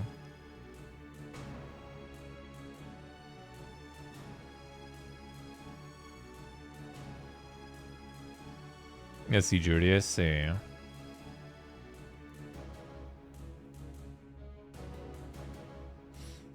Little Devil Inside Me re-emerges with a new trailer and cryptic developer update.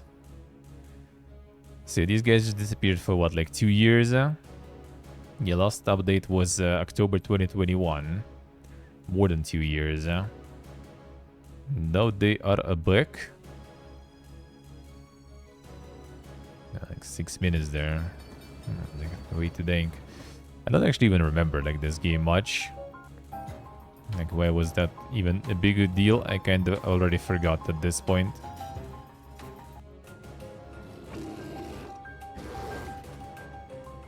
That I already forgot even.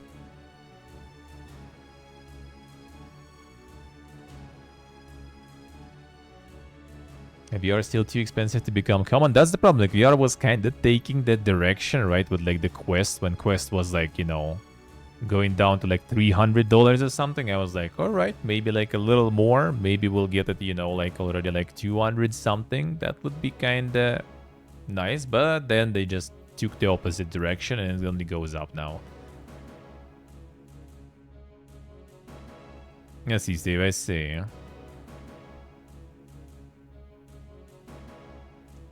Need to start making games instead of experiences. Yeah, exactly. It's kind of like it's kind of like sort of mobile in a way too. You know, like it has its own specific like kind of like type like series of genres, formats of distribution, formats of monetization and stuff. Like it has its own atmosphere there. But the thing is, mobile everyone has one, and VR not really. So you kind of need to, like, you know, not provide the experiences, but, you know, make something that actually will make people want to get it, you know, still, because the player base is too small. And that in turn also kind of like limits the creative, you know, capabilities by budgets, because like, well, if they're gonna make those like $100 million budgets and stuff, they're probably never gonna make it back just because there's not enough like people to buy their shit on the platform. Because you need to get to have the, well, on the other side also, if you make something, then you're gonna have like pretty good attention to it, because again, there's not that much stuff on the market, so it's way less saturated. And basically all the people with VR constantly like probably like monitoring, you know, some of the stuff that is coming out to find something cool and new. So it becomes kind of this like, you know, like cozy little niche where you kind of can get discovered easily, but also not gonna probably go like super crazy well there.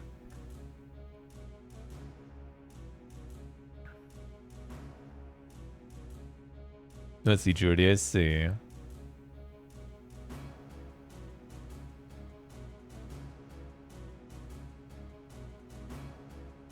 Oh, so it's like the regular Subnautica, right? Not like some specific support enabled for it, just like playing some regular game with VR.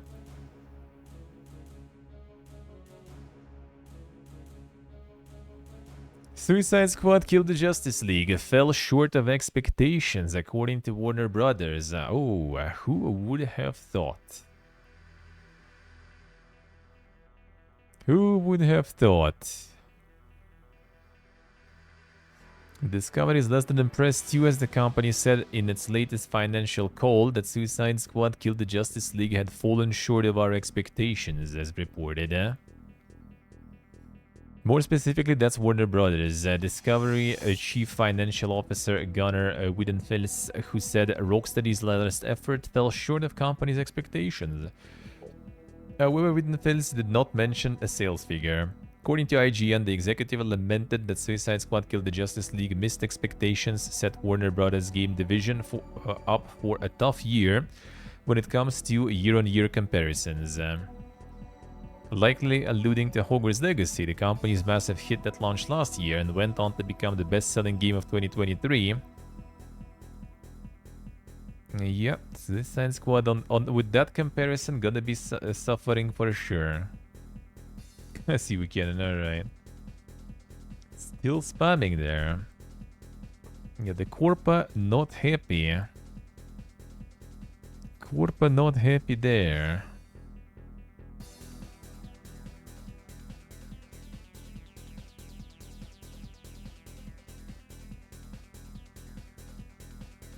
Final Fantasy VII Rebirth is the second highest rated game in the series on Metacritic. Damn son. Losing to PlayStation 1 Final Fantasy kick.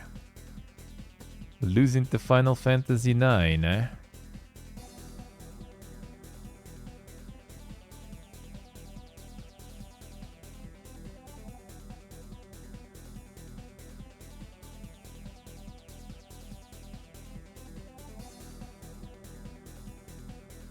Yeah, but like the thing is not gameplay or anything. Thing is, it's the live service and stuff again.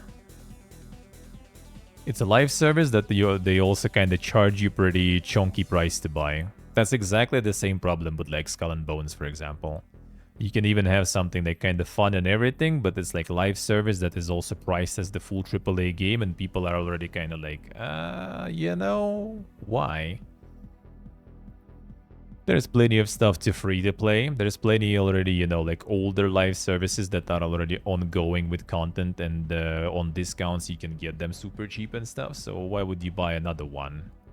Pretty much it, I think.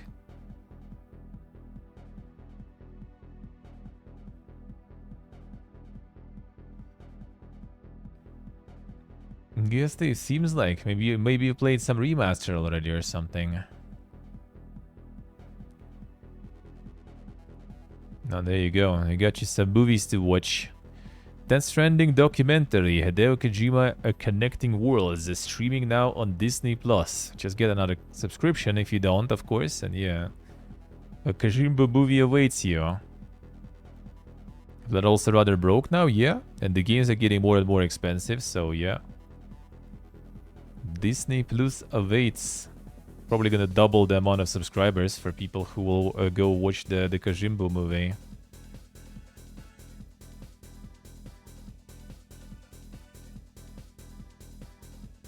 Nintendo Switch 2 reportedly not launching until 2025. Platform holder is said to be advising publishers that next console will not arrive until March at the earliest. There you go. I wonder if they're gonna announce it like in summer or something. We don't have E3 now though, but maybe something.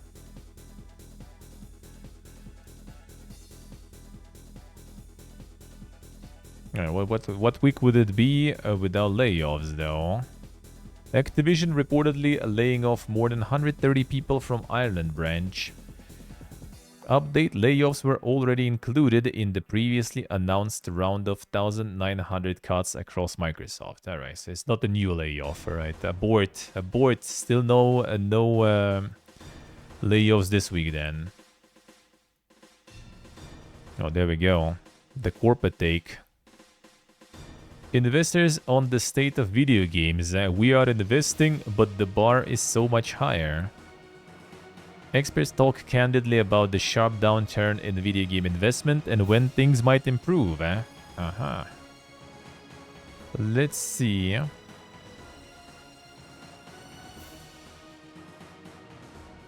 Alright, let's go. Might be one of the hardest times that the game industry has known. A conjunction of the end of the COVID bubble, a crisis, inflation, and high interest rates have led to a macroeconomic situation where investors and publishers are extremely cautious. The bar is super high right now. Before, a great game idea plus a great team used to cut it. We could walk out and get a couple of $1 million from a West Coast VC pretty easily with that. Now it's about how are you validating this? What can you show me? Have you made a trailer? And do you have a Discord community that really loves your concept? Are you using companies to play test so you can validate and get real feedback? There's a lot more scrutiny. There has always been scrutiny, but there is just a lot more. The video gaming analyst. Damn, son.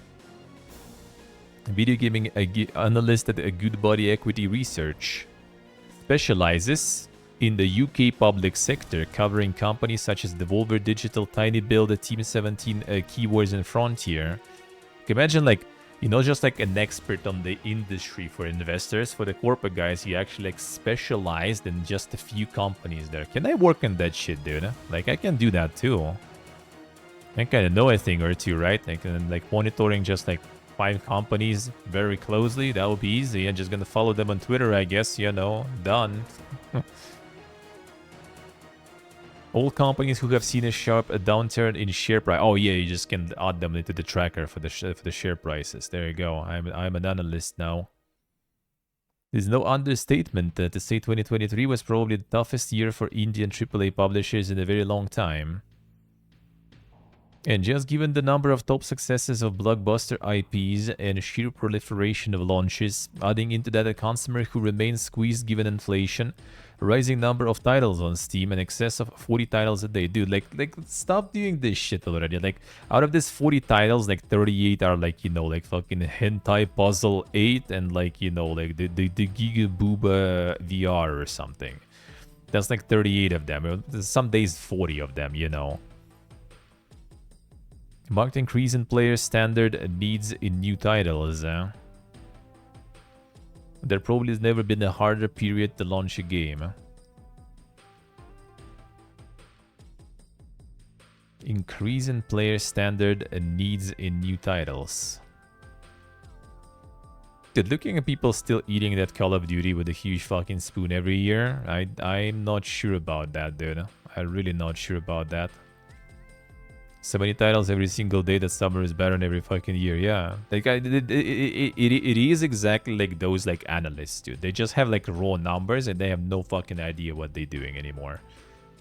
Oh, like the shares tanked. Oh, there's like so many releases every day. Damn, son. Yeah, we just like get like, you know, like SteamDB number. How many games released today? Oh, damn, it's like 50. Ooh, such a huge amounts. This market is so overcrowded, and then you just look at them like, well, like let's look at them, dude. What's the problem? We can't do that. Like, what's gonna be like tomorrow? Well, even today, like, let's say. Okay, today maybe already some released, so yeah, like, well, where is 40 first of all, right? Second of all, like, dude, like, what is this shit? Cozy Island Idol and a bunch of like Chinese games we don't even know how to pronounce. Yeah, tomorrow there's gonna be like this, the little picture games, 2 of them actually in one day. The meme Japanese game that we saw earlier, that's the only one that is kind of like, you know, somewhat there. Some Coomer stuff. Ultra Food Mess there. There it is. Gay Sex Adventures episode 5, by the way. There it is, man. There it is. Yeah,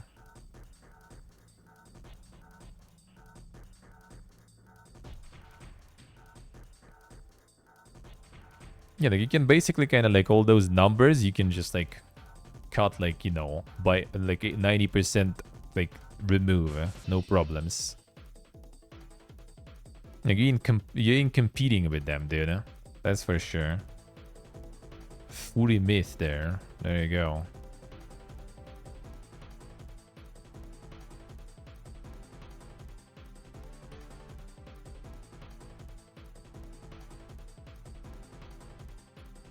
Hidden winter cats also, dude.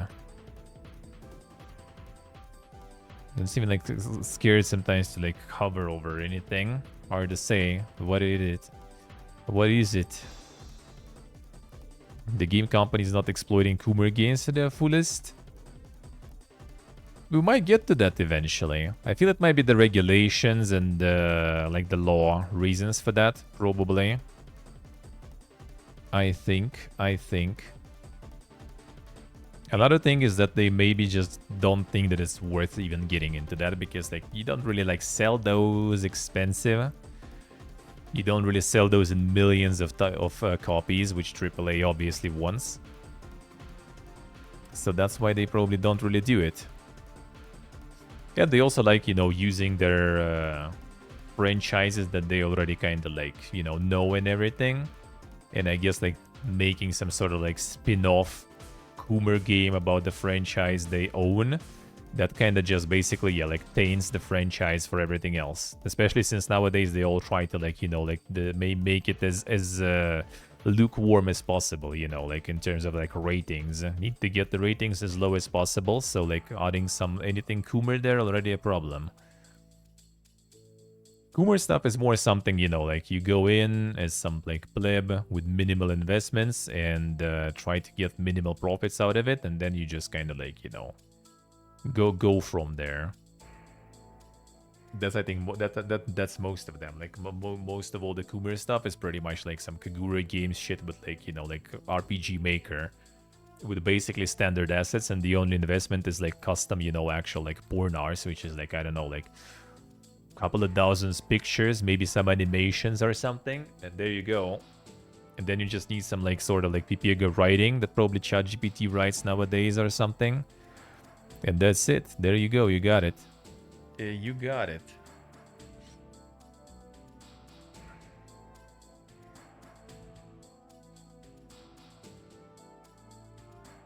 A lot of skepticism and caution in the UK names right now. Tiny build and run of liquidity. Team 17 seen a significant sell-off due to downgrade in profit expectation. Frontier suffered 2 underwhelming launches, while there are challenges at Devolver and Keywords too. Interest rate drops will help in some regard, but many funds are still experiencing pain from down rounds and studio closures, and collective caution becomes self-fulfilling as investors worry about the risk of not being able to raise further rounds. In the absence of attraction, a rather nebulous catch-all, investors would prefer to sit on the sidelines. Oh damn, Steve, feels bad, man.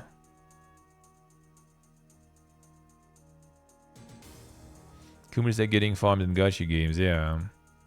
No, I think there is actually like decent amount. Like I think whenever you check like SteamDB, there is quite often like decent amount of Coomer stuff there.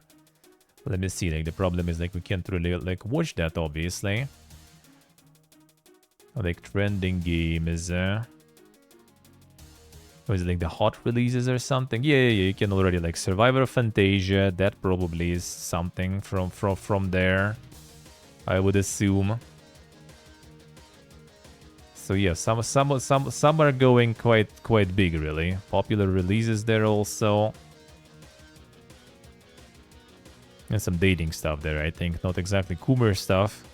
But yeah, some days that you just like check the SteamDB and like a whole bunch of stuff is like clearly some Coomer shit. I guess like just not exactly the day, only one like clearly Coomer game there. So those are actually kind of like popping off nowadays too, I would say. Those also kind of popping off sometimes. The biggest things concerning investors right now, I would split it in 2 parts. First, whether companies are able to make it to market with their products or games. Second, the ability to break through and distribute. Fundraising market is tight at the moment, so the more you can do with less, the better.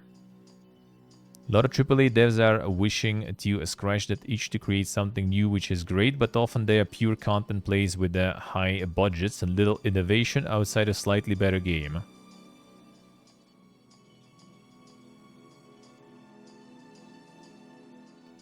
CZ say. In the past, publisher financing, which is the primary way games were made, was always milestone-based. There were a lot of progress checks and balances, a lot of control almost. Publishers would be doing the work of finding out what the market is saying, what does the game need to say, all of that positioning work. With the venture capital model, a lot of those checks and balances fell away. So you have a lot of founders making the game that they want to make because they're being funded to do so, but without validation that game is going to be successful, especially in a world where discovery is a big challenge. Oh, so this guy like wants to say that we need even more corp alive.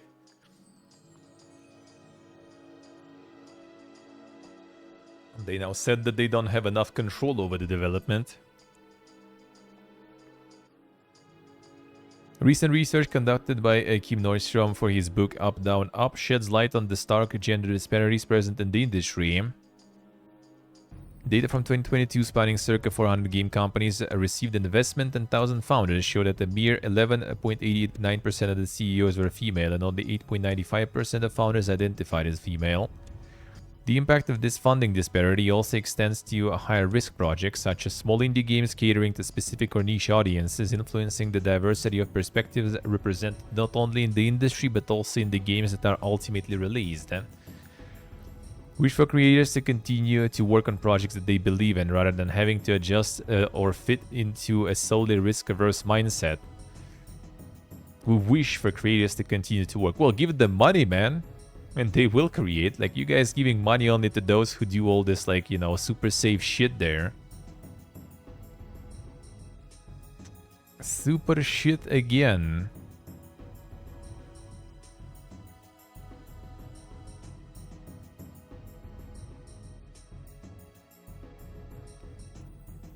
He said a lot of companies are struggling in the current crisis, and projects and studios led by developers from marginalized backgrounds and regions are suffering even more from the current funding challenges.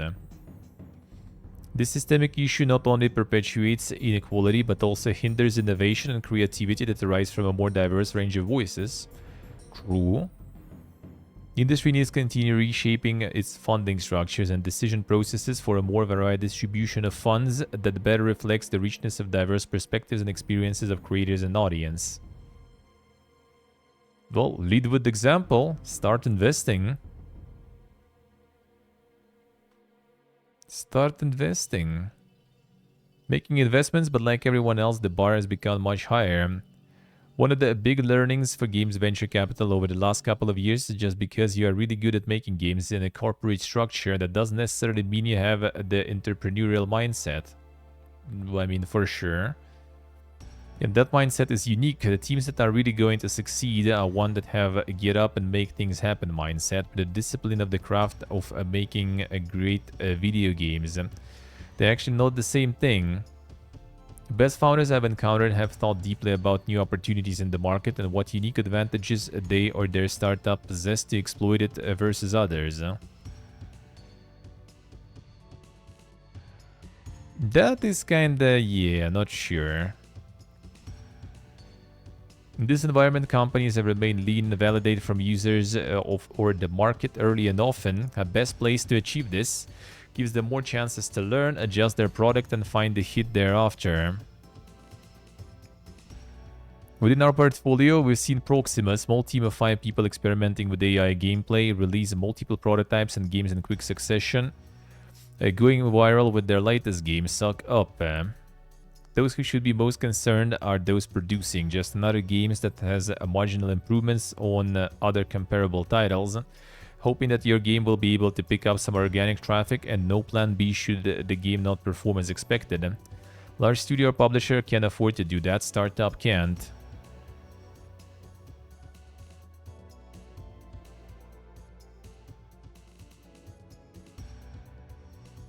Yeah, they need to. That is also the thing. Like, if you are like from some region, it doesn't matter like what color, gender, or something you are. You're just not gonna get investment because you are from like, you know, wrong region basically. Like even before all this shitfest, for example, I remember like Kickstarter, for example, was like for like Russia was like completely locked back in the day.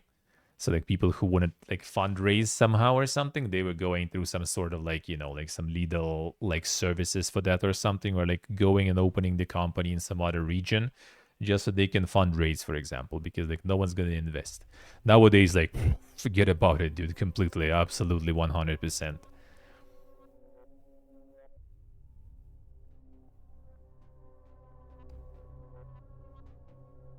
Now, Livingstone takes this to the extreme because he lived in a van for 6 months when he was launching Games Workshop. The expectation isn't that you are living in a van, but how much have you put in? What have you as a founding team invested in terms of time and money? The last couple of years have been nice. It has been such a soft time where they haven't had to demonstrate they have skin in the game. Now it is important to show that.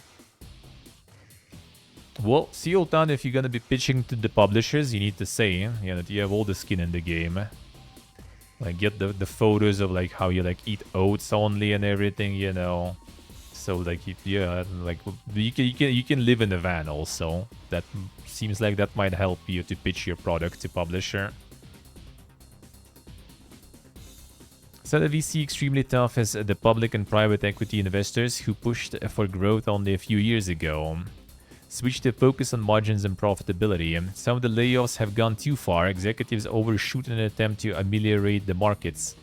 And yet gaming has never been as relevant and the industry more talented. So as VC focused on the next decade of growth, I believe the future remains bright in spite of the current clouds overhead. It sucks that we are having a correction. Sure, of course it does, but ultimately I don't believe anyone thinks we are at the peak or anywhere near the peak. Still have so far to go. Got the convergence of entertainment with games and reality as we move forward into the metaverse in inverted commas. I think it is brilliant. The metaverse, dude, huh? You'll see a rally of new indie studios with access to smarter and more powerful development tools and engines. I anticipate that these studios will create great games which will potentially fill the gaps during the longer lead times of the AAA dev cycle, and ultimately create a more diverse games for an ever-growing number of people who play. Well, the indie for sure gonna be on top of that, this situation, that's 100%. I think AAA with all this like current approach to things in general is like not very sustainable. Certainly hope the situation will improve in 2025, and the only thing that everyone seems to agree on is that it's not a crisis that will be resolved quickly.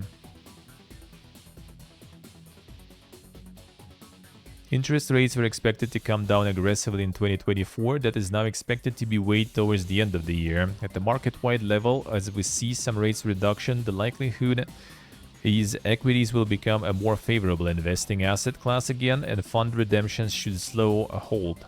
This will provide a better environment for liquidity and should help valuation levels as inflows begin to emerge. There does appear to be light at the end of a tunnel. Don't claim to be an economist, but there is obvious a macro situation. When you're paying £400 for a month or for your heating, that does change whether you can afford to buy a PS5 game. People really are struggling. Yep. Don't need to be an economist for that for sure. So we need consumer spend to bounce back a bit. How about like, you know, bouncing back the spend on development and everything a little? Yeah, no. And then all the corporate stuff. Interest rate phenomenon is affecting investors for sure. If you can put your money in the bank and earn 5% on it, why would you look at riskier investment opportunities? The expectation is that the interest rates will come down a bit, and but we are still not there yet.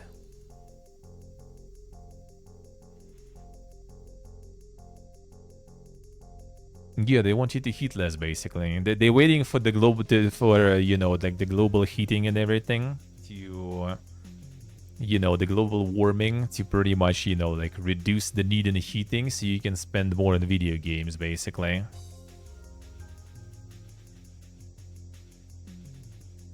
The benefit of cutting these projects is that it should filter through to fewer games, which makes for a less competitive market, but I don't think that will be too big of an impact. I think in 2025 we will start to see green shoots of new opportunities. Until then, people will need to focus on business essentials, which is, can you make more money than you can spend? You got the money. True. See, a corporate, as usual, seems quite detached from the situation, I feel, in general. For them, it's all like numbers, like, oh man, it's so bad, it's such hard year. Like, look at fucking Pal World and stuff, you know. Look at all those games, Helldivers and everything. Like, try to kind of like, you know, like find the trend, you know, find what made them that way. Like, why do we have like so popular and like popping off a game is that kind of all cost like below $40, for example, right? You know. That are all not like overinflated, you know, open world. Well, okay, some I guess kind of technically are, right? Games and everything, you know. Gonna try to like make some conclusions based on that, maybe, you know, try to like get the formula a little bit. Like why these guys, even though they're in the same economic situation as you, are managing to actually sell stuff and do good. And why your fucking Suicide Squads and everything and the Skull and Bones are not making it, you know. There probably is a reason there. But I feel like it's just a gigacopium, man. Especially when, like, I guess, like, you know, all those, like, big corporate guys with actual wallets are kind of, like, completely detached and have no idea what's happening. You can just, like, blah, blah, blah to them, like, all the time. Oh, the market is bad, you know, like, oh, it's like macroeconomical stuff. That is all the interest rates, you know. Yeah, dude. Such hard times, man. It's not the game is fucking dog shit or something, or we just like spend way too much developing that piece of shit. Nah, it's all the macroeconomic situations. And them gamers actually dare to heat their apartments, man. Can you imagine? Now, speaking of investments, Frost Giant asks players to invest in studio. You can become the investor, boys. Diplom Gogla. Funds raised will support marketing costs for Stormgate. There it is. Studio announced campaign on the equity crowdfunding platform Start Engine, where players can reserve interest for a $494 investment in Frost Giant. Players will gain multiple common stock shares in Frost Giants, and the campaign will have a maximum of $5 million worth of shares, with the company valuation set at $150 million. Well, we are well funded for an independent studio. We have raised around $35 million so far and have dedicated the lion's share of our funding thus far to hiring world-class game development team and not on paid promotion. For marketing, we've been relying almost entirely on free word of mouth and sharing our progress with the real-time strategy community to grow public awareness of Stormgate. Big Publish is laying off hundreds of game workers seemingly every day and making decisions that prioritize near-term profits instead of worker and player happiness. We're choosing to control our own destiny and self-publish our game in the West with direct support from our player community. There it is. Can't invest into actually making it. Well, see, apparently they already have enough there. But that apparently they have enough. That actually, like, there was a platform called Fig. I think it's... Well, actually, now I think it's dead, though.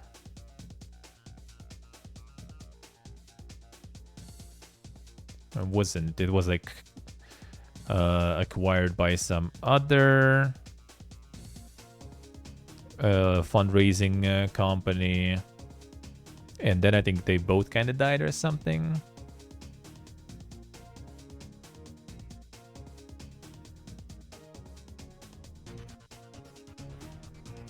No, it seems like some of them at least are kind of there, I guess.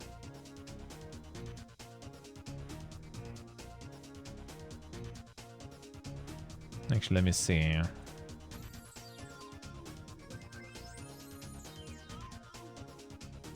Oh yeah, it was actually closed, I think.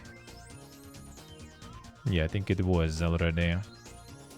But yeah, it was called Fig, and they were just basically kind of Kickstarter, but you could choose, and instead of, you know, like, just basically forking out money, you know, for some, like... Yeah, they found the Psychonauts and stuff. Yeah. Like, some of the projects people invested into that stuff, they actually got, like, pretty dang profits there.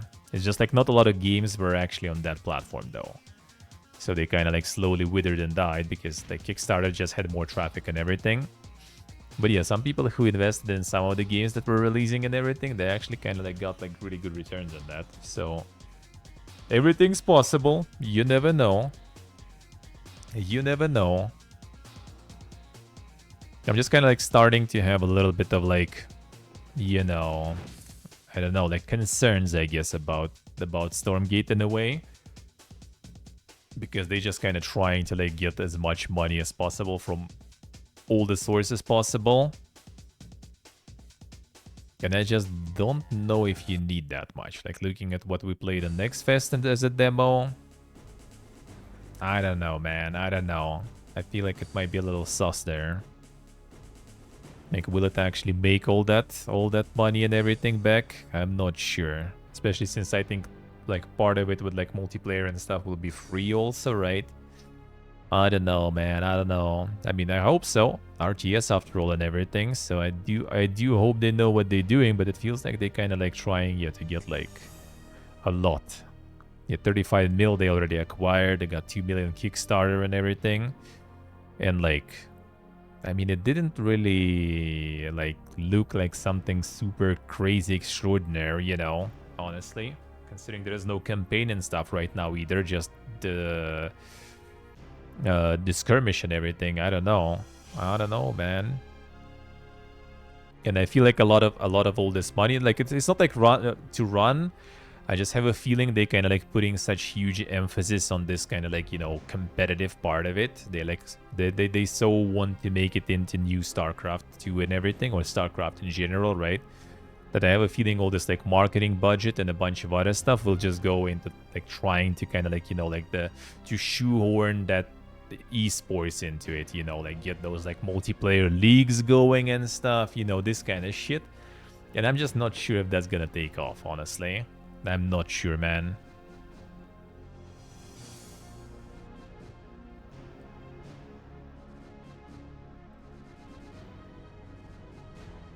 True portable, true.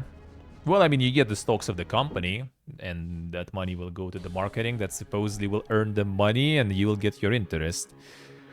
Which actually not sure. Need to read into it more, how it's gonna go. Like, what those shares gonna do. Will you get, like, some sort of, like, you know, royalties on that? Or will you just kind of have a share that you will need to sell later for the market price or something? I don't know. Not sure how exactly it works.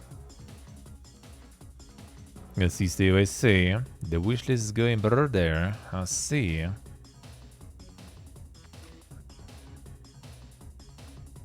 Build a Rocket Boy facing layoffs. Oh, damn, this one. Studio provides statement that says cuts were made due to changes to the way it works across its business. What a twist, man. What a twist, man. Yeah, that's from the GT producer and stuff, like everywhere or whatever. Yeah, everywhere developer with like they develop also a bunch of like really like ambitiously sounding things, and I also I don't know, I just kind of skeptical about that stuff. Like when there's like so much, you know, like expectations and stuff, and so much like flaunting of like some sort of like insane, you know, ideas, but it's mostly just ideas and everything, and at the same time, you know, studios are fucking huge, you know, budgets are huge, investments and the demand for money is huge, and just kind of all, you know, kind of like big red flag. Like not necessarily scammers, but it's just kind of like it just goes a little not the way they expect, and it's over, it's gone. They just like bankrupt and dead instantly.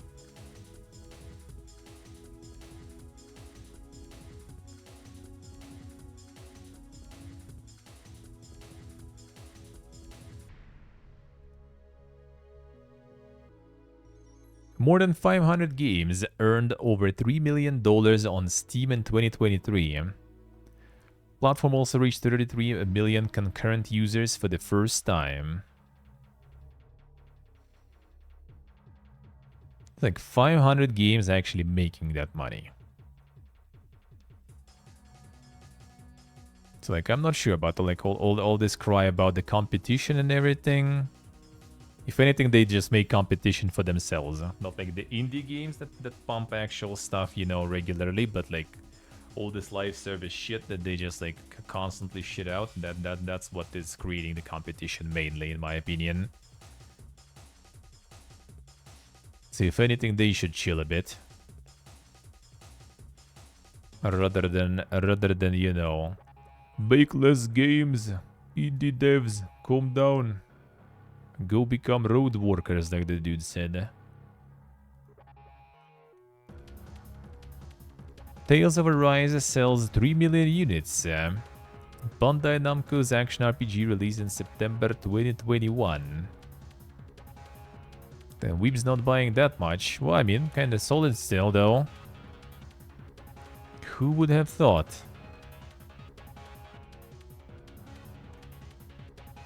Thunderful CEO says restructure is off to a good start as it reports full-year loss of $60 million. That's a start, dude. Decline in distribution business partly driven by weaker sales for Switch hardware in Nordic region.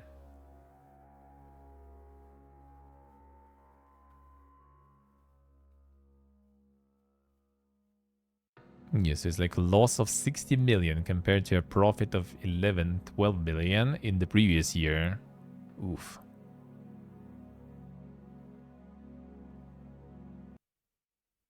Substantial losses in the distribution business due to declines for its Nordic game supply and Bergsala subsidiaries. The work has just begun. We're off to a good start in the reviewing. Oh yeah, they already doing some layoffs and everything.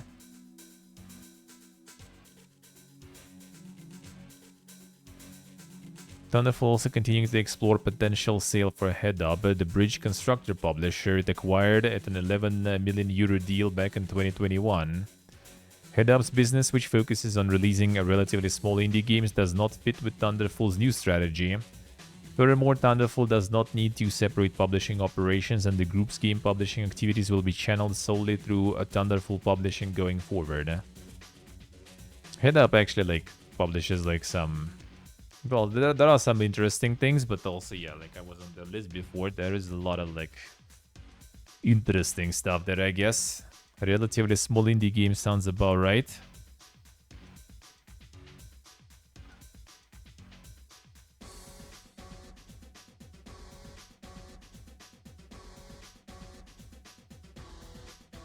Alright. Struggles of Nordic game supply. Company will conduct business review to assess how we can best capture the value available within this business. Thunderful also commented on how Bergsala, the exclusive distributor for Nintendo products in the Nordic region, has seen revenues decline due to weaker sales of Switch hardware.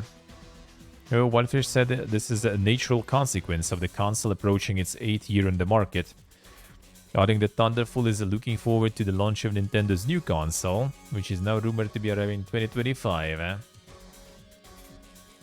Thunderful actually saw a record high in Q4, although sales of SteamWorld Build fell slightly short of expectations. Damn, son.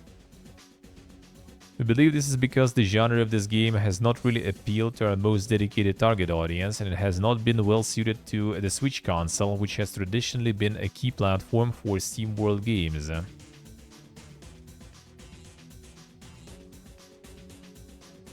So the SteamWorld build didn't go that well then, eh? Well, kinda. Yeah, that's totally not for Switch, I would assume. I feel like they also kind of like try to like, as I said before when I played it, it's like they try to like to cater to multiple different like audiences, because like underground play in SteamWorld Build was one thing, overworld thing was completely different, and that was Anno basically. So yeah.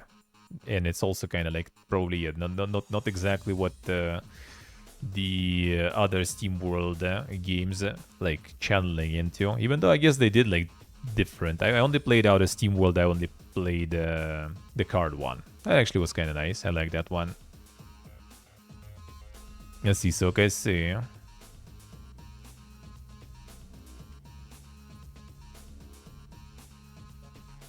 IGN Creators Guild recognized as a union. We're thrilled IGN came to the table and recognized us. More unionization. Feels good. Consists over 80 IGN employees, with more than 87% of the group having signed union authorization cards. Nice. Need more of that stuff. Palworld hits 25 million players. Pocket Pair's title reaches 15 million players on Steam and 10 million players on Xbox a month after release. Bad economical situation, man. Macroeconomical factors so bad. Pipiega, dude. Pipiega.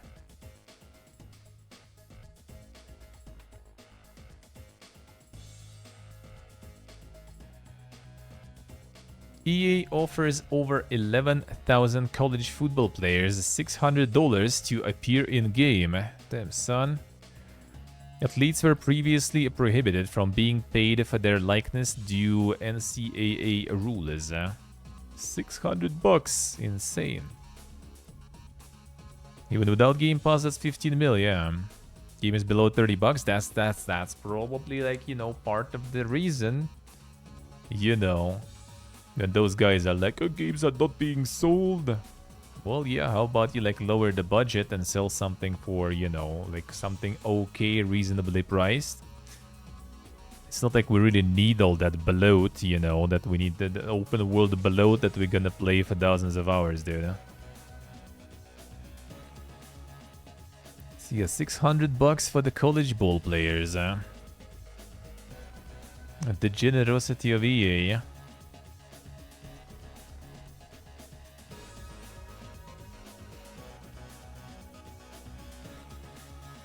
EA cutting a small number of staff as it sunsets 2 mobile games. Publisher clarifies the closure of Formula 1 mobile racing isn't the end of the franchise. The mobile is tanking. Oh, I mean, don't like to wish bad, but you know, when that kind of stuff is kind of not doing too well, I am not really sad about it.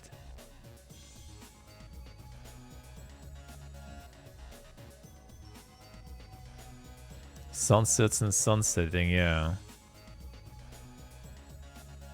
Helldivers 2 hits 400,000 concurrent Steam players as Arrowhead temporarily caps player totals. Well, they already capped the player total to 700,000 though, right? Team is working around the clock to solve these issues. While we've been able to mitigate some of the causes, we're still struggling to keep up with the scaling that is needed to accommodate all our Helldivers. Therefore, we had to cap our concurrent players to around 450,000 to further improve server stability. We'll continue to work with our partners to get the ceiling raised. If you have progression-related issues, please restart the game in order for things to sync back up. Thank you for your continued patience. Yeah, 700k now, apparently. Going crazy, man. Suffering from success. That also, like, man, macroeconomical situation. Oof. Competition and everything.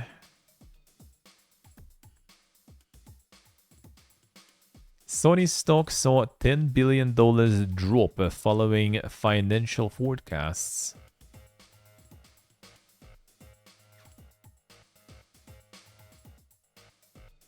Damn, son. It's quite the forecast there.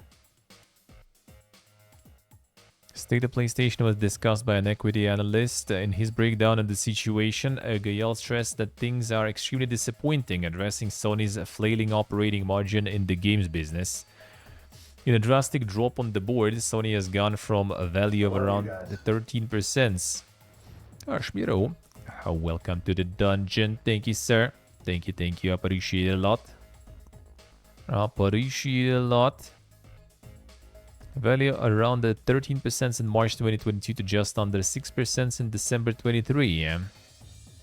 Shipment forecast cut for PS5 is not what is disappointing. What is disappointing is the low level of operating margin and the revenue on digital sales, add-on content. Digital downloads are at all-time highs, and yet their margins are at decade lows, and this is just not acceptable. Sony's gaming margins are almost near decade lows. It seems that increasingly expensive production budgets are one contributor to this drop, which is a theory put forward by Kantan Gainser Kantoto. Forgot to make new games. Well, yeah, it's apparently margins now, yeah. So, like, the development becomes too expensive, and despite the fact the profits also rise, they also, you know, spend more on creating that stuff, and that's the problem. I just hope Sony will get the right lessons from Helldivers, because, you know, I hope the lesson is not, oh, live service is good, look how it works, how good it is, make more. Glad you like it, Shmira, glad you like it. Lurkers are always appreciated. Lurkers are the main backbone of Twitch, as usual. I'm one myself. Thank you, sir, thank you. Margins per studio or a total? I guess total. I guess supposedly total. Well, the thing is, like, margins, like, Sony themselves don't really develop that much, you know. So, nice, very nice. Well, that's my time frame also. Yeah, people just listening at work mostly. Feels good. Like, Sony doesn't develop much themselves nowadays, right? Though, so like, they can probably, like, count margins of, like, other companies that they just, like, you know, let on their platform, I guess. Like, in that case, margins are probably, you know, this percent that they take for distributing the game on their platform, I guess. That would be the margin.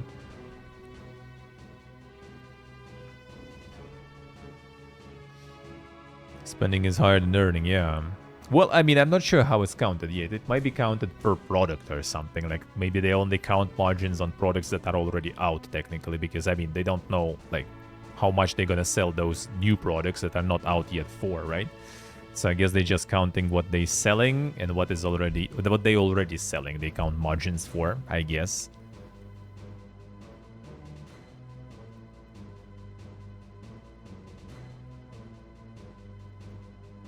Nintendo shares dropped after Switch 2 delay. Then another one dropping there, 8.8%. Well, yeah, because like they got the rumor that, you know, it's gonna be out soon, so Stonks got up. Then oh yeah, that is not true, and Stonks got down. Well, what a twist, man! What a surprise. Sometimes I feel like it's so easy to like manipulate this shit, especially nowadays. I don't know. Like in some industries, it feels like it's so like easy. I guess some like random like dude on Twitter just like, you know, like said that, yo boys, like got a call, like, you know, new Switch is out like tomorrow, and like boom, there we go. Like as soon as it got traction or something, instantly already Stonks rising there. And then all Nintendo needs to do is just say nope, it's not coming tomorrow, and Stonks already going down.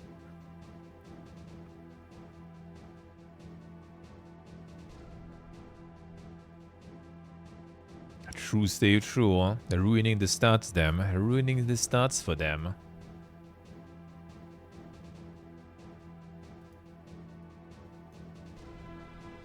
Stellar Blade details reveal. It is for casual players too. Damn, what a twist. I mean, I'm pretty sure there's gonna be a lot of players who will be like, you know, very casually just like beating their meat or something playing it, and they don't want to go pro at this game, I guess.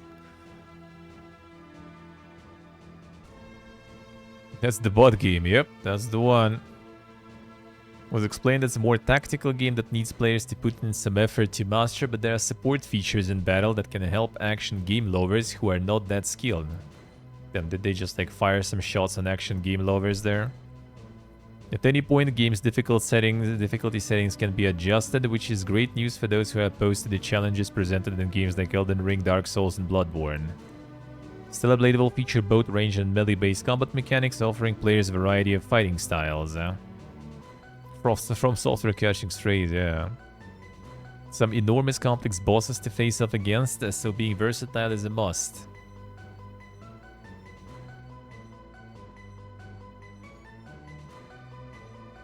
"60 FPS performance in a 4K resolution mode, with balanced mode mixed in for good measure." There you go. Oh, the Coomer's eating good, eh? Fallout Special Anthology set launches on April 11th. Yeah, there it is, And that's like $60, right? So, like, I mean, kinda cool. Kinda cool if I wouldn't be on the go, and if I would be, you know, long term in the place where actually things deliver and everything with no issues, right? I would probably get something like that. Why not? It would be kind of nice. 7 award-winning games with Fallout 76 there. Yeah, I wonder which award it did, huh? I wonder.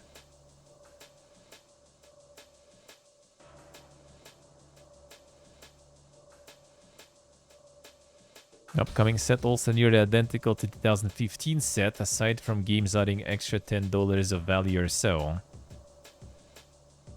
Half the game's not from them, true. A bit hard taking the nuke from the customs, true actually, yeah. Might be some questions there.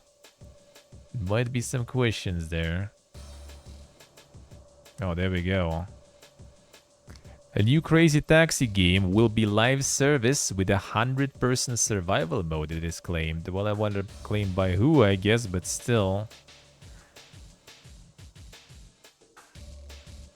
That sounds kind of like more of a meme, though, to be honest, but we'll see, I guess.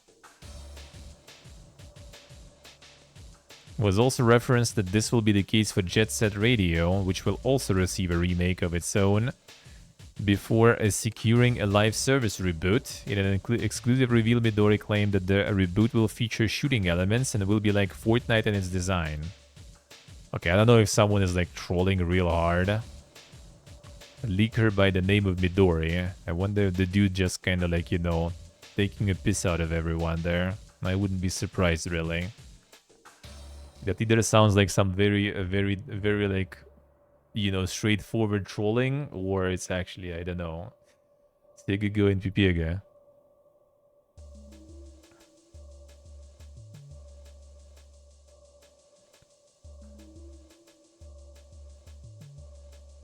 Well, it seems like it's gonna be like the remake will be just the remake, and then there's gonna be a new game, seems like. So I guess that's kind of whatever. True, Steve, true. Analysts forecast a PlayStation 5 Pro will release this year already. A broad consensus in the game industry that Sony is indeed preparing to launch a PS5 Pro in the second half of 2024. And Sony will want to make sure to have a great piece of hardware ready when GTA 6 hits in 2025, and the launch that will be a shot in the arm for the entire gaming industry. Well, I mean, that would kind of make sense, true. Especially if they will roll some bundles out or something, I feel, with like GTA, that would be probably kind of huge then.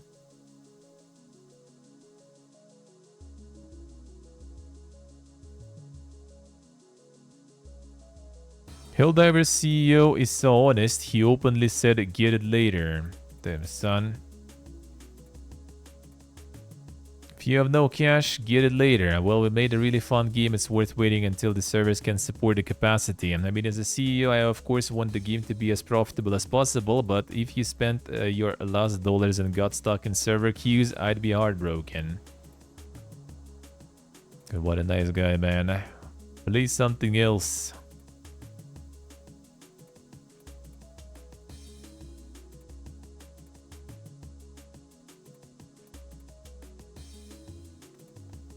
Dozens of Halo pitches were shut down at 343, former developer reveals.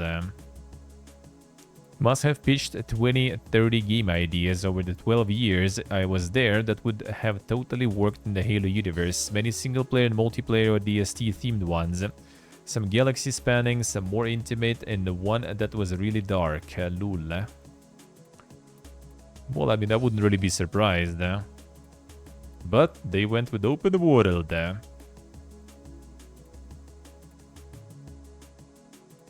Dude, even Need for Speed, man. Need for Speed Unbound has another year of live service updates coming. Like, dude.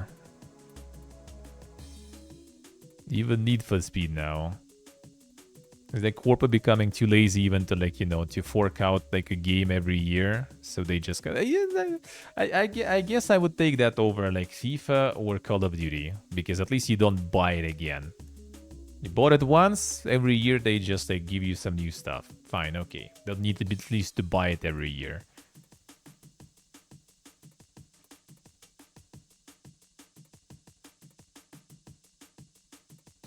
A new Xbox Game Pass titles announced for February. A Bluey, the video game. Man Eater, a Madden NFL, Indivisible, oh damn, that one.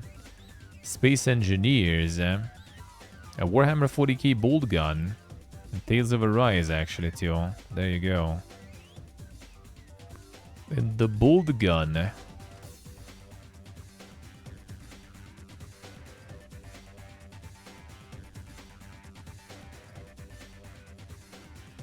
From Software president addressed the Bloodborne remake. Oh damn. In the interview with Eurogamer, Miyazaki recognized and appreciated the portion of the gaming community that still holds Bloodborne up on a pedestal.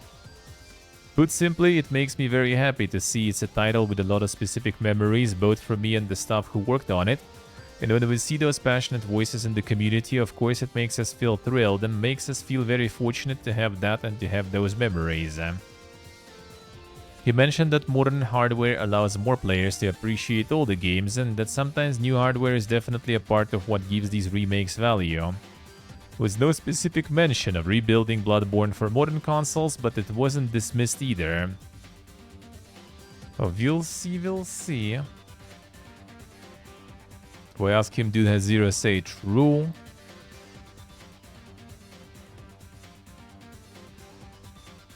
I see, Steve, I see.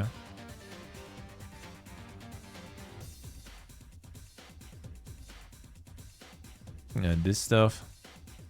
A cute Rainbow Six game has come to Netflix. Damn. A Rainbow Six Small. What a time to be alive, man.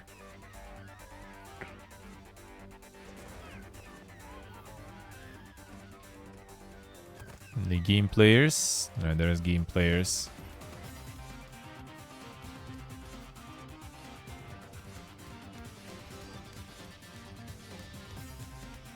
And then the Giga Mobile action, dude. Exclusively on Netflix games. What a time to be alive.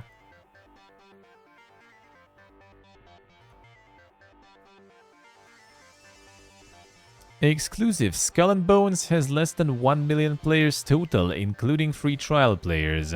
Well, I mean, free trial is probably kind of like not that many people playing, but yeah. And that is well deserved. And that is well deserved.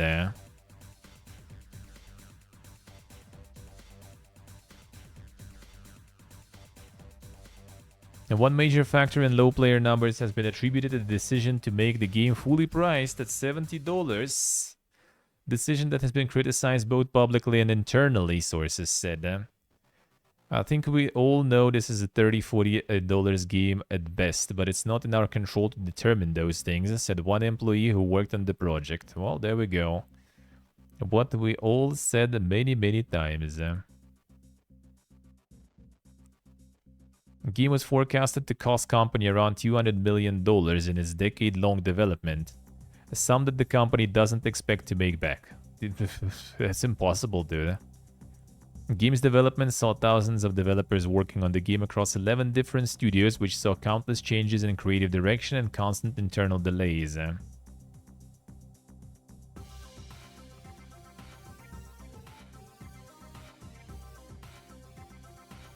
Everything that was great about Black Flag has been ripped out to accommodate tedious live service elements and half-baked multiplayer that makes you feel disconnected from other players.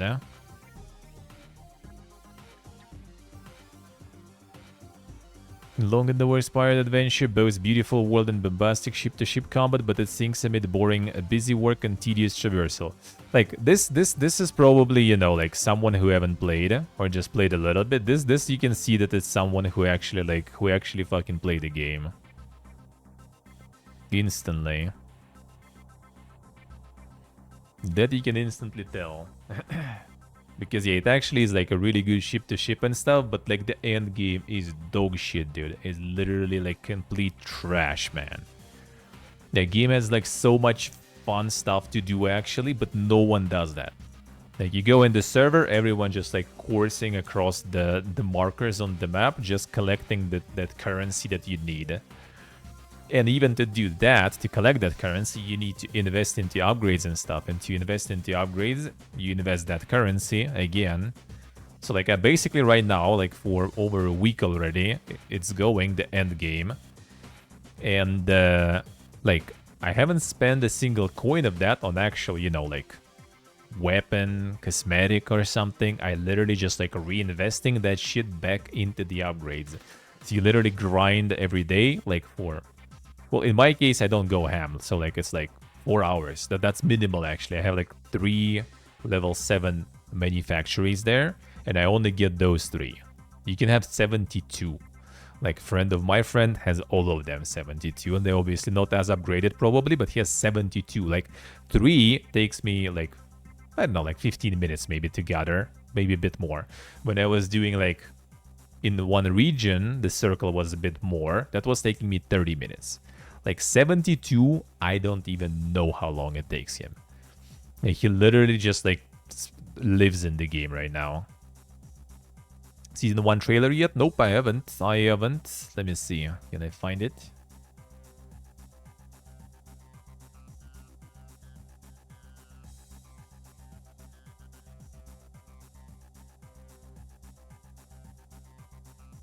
Alright, this I guess. Alright, let's see.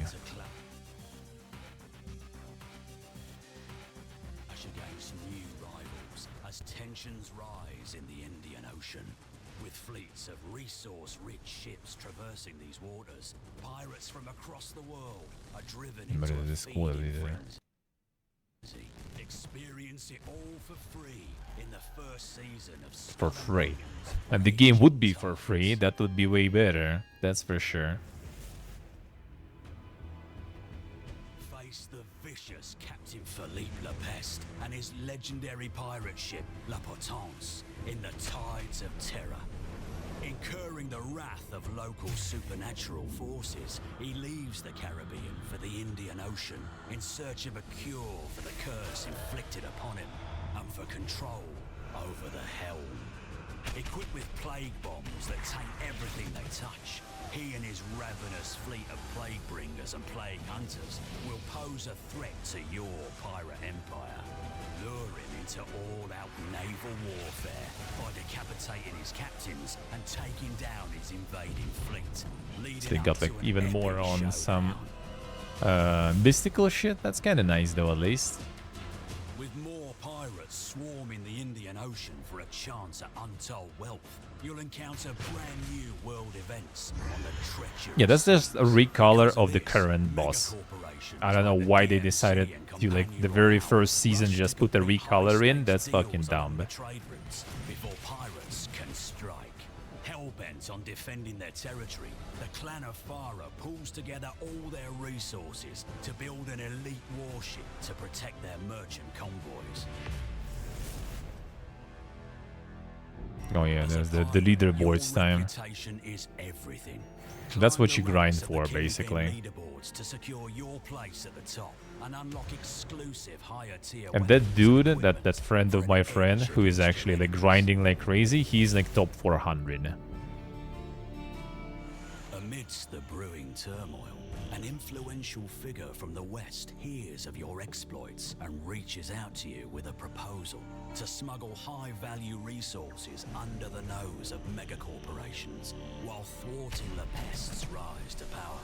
No, I would like top 10,000 is actually like very alive because I kind of like grind daily and I'm constantly like around 10,000, like never go lower or like higher, I guess. And Gunnermaster. Obtained from the Shipmaster, the Wailing Ward armor provides additional protection to your crew, Yeah, like 10k of like reducing dedicated incoming grinders. stamina depletion from the toxic attacks. The Quartermaster grants the La Potence schematics, which reveals the weak points and boosts damage dealt to Lepeste's fleet and his ship when you're in a group. From the Gunnermaster, you can acquire the Carronade, a powerful new weapon ideal for crushing hulls and flooding your enemy's ships. Combine these new weapons and equipment, and you might just survive the Plague King's It doesn't onslaught. seem so far like a lot of stuff, to For be those honest. who dress to kill, you'll also earn gold Cosmetic on the game in the game is to good purchase though. more opulent Like cosmetics are cool from and they're famed kind of like foreign bazaars. doable to get to, The and a lot Atelier of them for shipwright free. will also receive shipments of exotic new cosmetics regularly, which But are like- only purchasable for a limited time. The time is now, Captain. That's Hoist not your exactly, sails, you know, load your that cannons, crazy. and plunge into all-out Skins are naval good, but like warfare would as kind you of be enter nice the to have like, you raging know, tide more shit to do. of Skull and Bones. The smuggler guy is the holding, probably, yeah. And if it's gonna be also some PvP involved holding, that's gonna be annoying and shit. Like everything PvP right now is garbo, like absolute trash. Like people are molding about it really hard.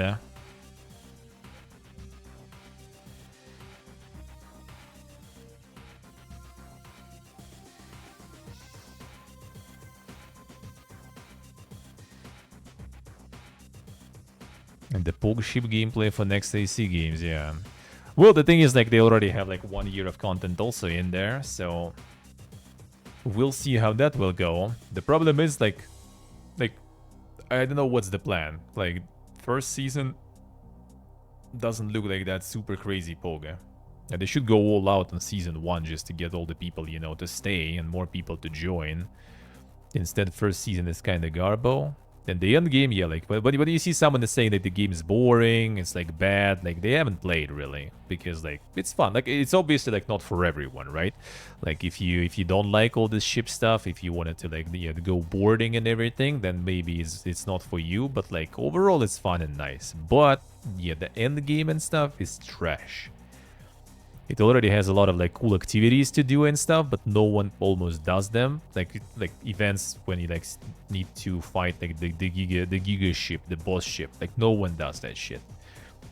Because everyone is just like sailing around farming that dumb stuff. Like I will show probably maybe like I don't know, maybe if we raise the monthly goal for the Giga stream next week, I probably will have enough time on that stream to play to show a little bit of Skull and Bones endgame, because it's trash, dude. It's really bad.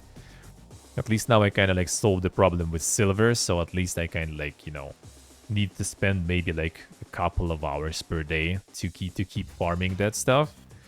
Otherwise I already was molding, because like you need to like grind those fucking that silver. Daily quest like a completely garbage. Like you basically like to get the daily quest for the world boss, sort of like the little monster, right? That they showed. That monster is already in game. It's just the new one will be recolor.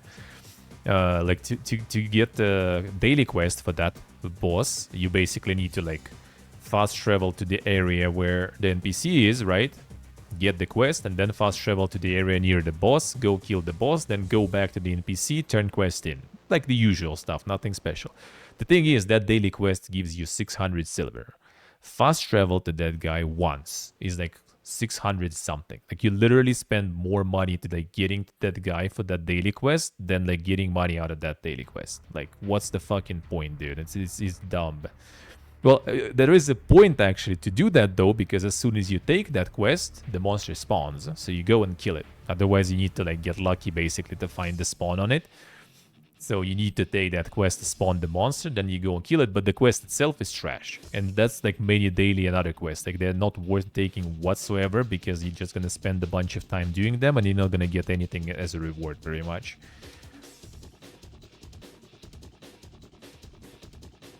Yes, Dave, yeah. Well, apparently like the big forts plundering is kind of cool. Like my friend with his friend doing a duo, and sometimes they actually like fail and everything too, because it's kind of hard. And the rewards are nice.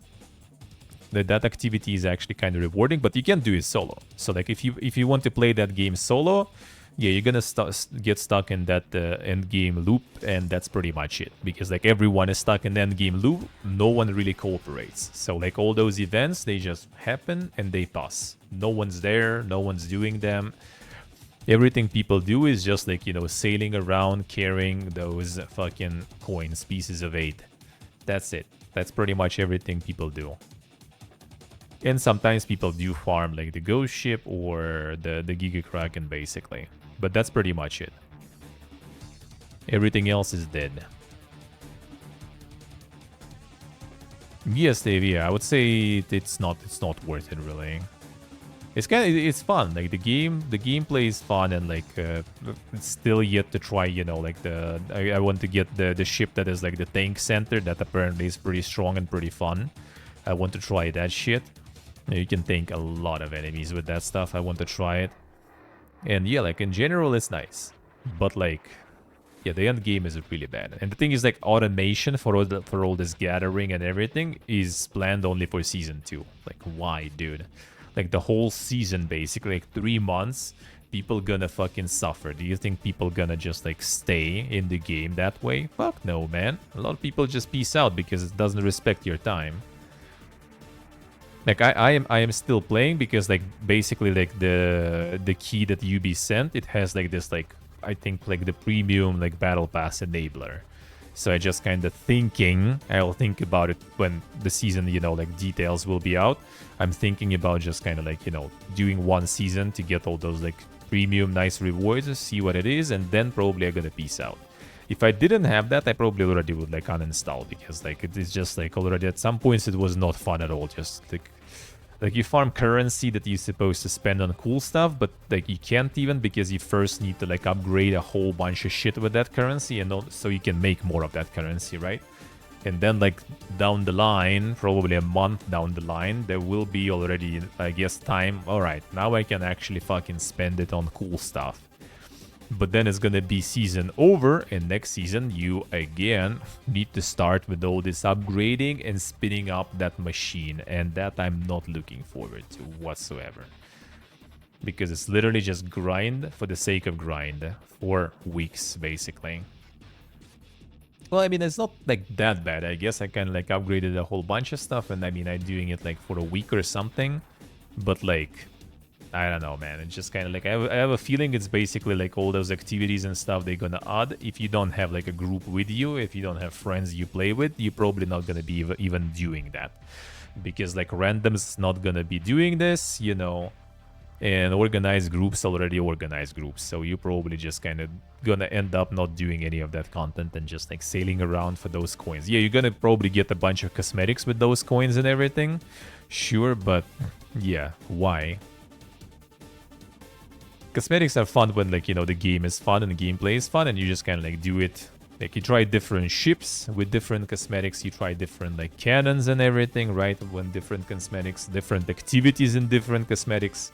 But when you're just kind of like sailing around collecting the coins in different cosmetics, that's not that exciting, you know. No, I would actually rather play this one, because it's actually like all the activities and events are actually fun. Like there is a lot of fun stuff in the game, and the loot game, the farming for skins and stuff. Like initially when I was playing on early access release, it was actually fun until I learned about the end game. I learned about the end game, started doing the end game, and that's when despair arrived. Until then, I was having fun, because you go to the boss, kill the boss, you get like some cool rare loot potentially, cool rare skin, get yourself like a full set of like the ghost ship cosmetics and everything, feels good. You know, that was nice. Then like actual end game kicks in, and that's it. Yeah, exactly, Zodiac. Like that's what they need. Like they need to like the thing is like even the end game currently is like, yeah, it's no quality of life. You just like literally manually just sail around collecting the coins, and then like multiple times a day, especially like level 7 manufactory, you need to load silver in every 10 hours, and every like 12 hours you need to collect whatever it produced. So like twice a day, you're basically just logging in to press the button and pay the silver that you need to also farm or get somewhere, right? And you sail to collect that stuff. Like that shouldn't be a thing, man. That like, I mean, I don't mind like doing like one, like, you know, hole, for example, per day, just kind of for the sake of it. Because like, I mean, game about ships sailing, right? Like fast travel kind of kills it somewhat. So I wouldn't mind once in a while just going for like a voyage somewhere, you know, I don't mind. But when it's like twice a day just for that, and they also like added there's like every few spots you visit to collect coins, they fucking spawn a pirate ship, like one pirate ship that aggroes you, so you can't interact with the settlement anymore to collect coins until you kill the guy, basically. That is annoying, because like what's the point? Like dude doesn't even damage you, dude doesn't drop anything, by the way, too. It's literally just there to prevent you from interacting with the settlement, like, you know, smoothly. At least now I got like the Giga Ballista, so basically I already from the distance I see the dude, and I slowly kind of like, by the time I arrive to the settlement, dude is already dead. So like I can interact, no problems. Before I was in the kind of close range build, I had this like ghost ship, you know, full swag, and I had flamethrowers. So I need to get close to destroy, basically. So you basically get close, start destroying, you know, and that's a pretty fast ship against you. So you need to catch him, you need to kill them, then you're most likely already away from the settlement, so you need to like take a turn and stuff, right? All this stuff, and it's just like, dude, why? Official GeoGuessr tournament? Not the first one even, yeah. Yeah, it's actually not the first one already.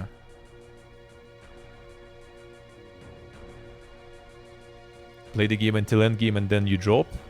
I mean, I guess somewhat that is true. Like, I kind of played already like decent amount of Skull and Bones, and yeah, like I had my fun. Like, if I would just quit, I wouldn't even be mad. Like, if I would pay $70 for it, I would be mad. But I said it's like instantly that I'm not paying 70 for it. It doesn't cost 70, and I still like stand by my words, even though like, you know, I'm playing, I got the key and stuff. I still think 70 doesn't cost. Even developers themselves knew that it doesn't cost 70. And I don't know why they decided to. Like, I feel like literally like looking at the plan of how seasons will go and all that stuff, I do really like think that they probably just decided, you know what, just release it and make it, you know, maybe even kind of bad, so everyone forgets about it faster and we just get rid of it and move on with their lives. Maybe that's actually kind of the plan, I don't know. Maybe that's actually the plan.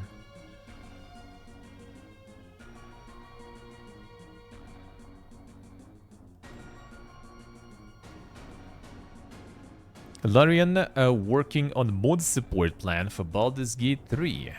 Damn son. Generally don't talk about things until they're ready, but as you may have read, we're making an exception. We've been working on a robust cross-platform plan for mod support to be released later in a year. We love our modding community and we want to support them. It's coming. There it is, dude. There it is. Gonna be 20 euro after year 1 or shutdown? Yeah, probably. I mean, it's gonna be really cheap, I assume. I wouldn't be surprised if they soon gonna bring Skull and Bones to like Steam and stuff for some low price. Yeah, for low price and stuff, I think it's still gonna be kind of fun to play though. Like, I'm not gonna lie, it still was fun. If you enjoyed that kind of games, that was fun playing. At least like, I don't know, like for like few thousands of hours, it can provide for sure. But then, yeah, then the grind kicks in and I don't know, like, I literally just like played just to get this probably like the season pass. Like if I had peeps to play with, maybe I would like enjoy more because we could still go and do those events and everything, right? But solo, not really.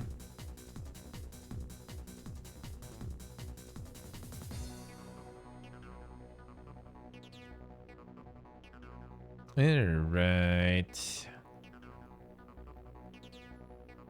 The Age of Empires Mobile, revealed by Call of Duty mobile developer. There it is. Incorporated some new single-player modes that are based on real-time strategy and made some distinct changes to our multiplayer modes. One of the big updates is our alliance gameplay, which pits massive player alliances against one another in epic siege wars. You'll take on players from all over the world, and we expect those who are most cooperative to play with their allies will win. So it's kind of like, what was the name? The clan whatever on Clash of Clans or something, I guess. Just Age of Empires already. Probably.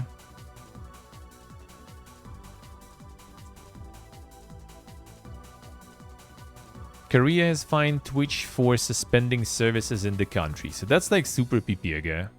$327,000 they're gonna be asking Twitch to pay.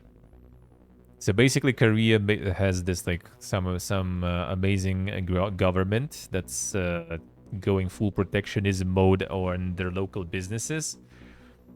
So they basically like have this like charge for international companies for amount of traffic that passes, which is ridiculous in my opinion.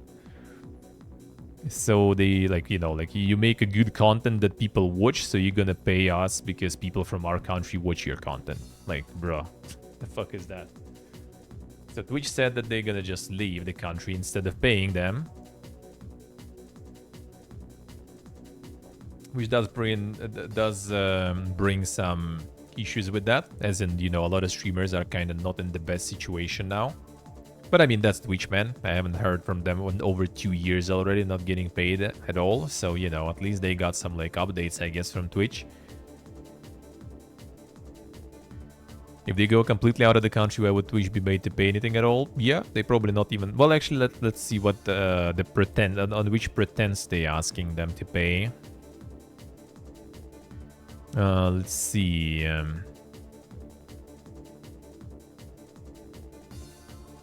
violated a local telecommunications business law by undermining the interests of users. Oh, so it's like Twitch's fault now. Nice, alright. Companies blocking VOD access in the country.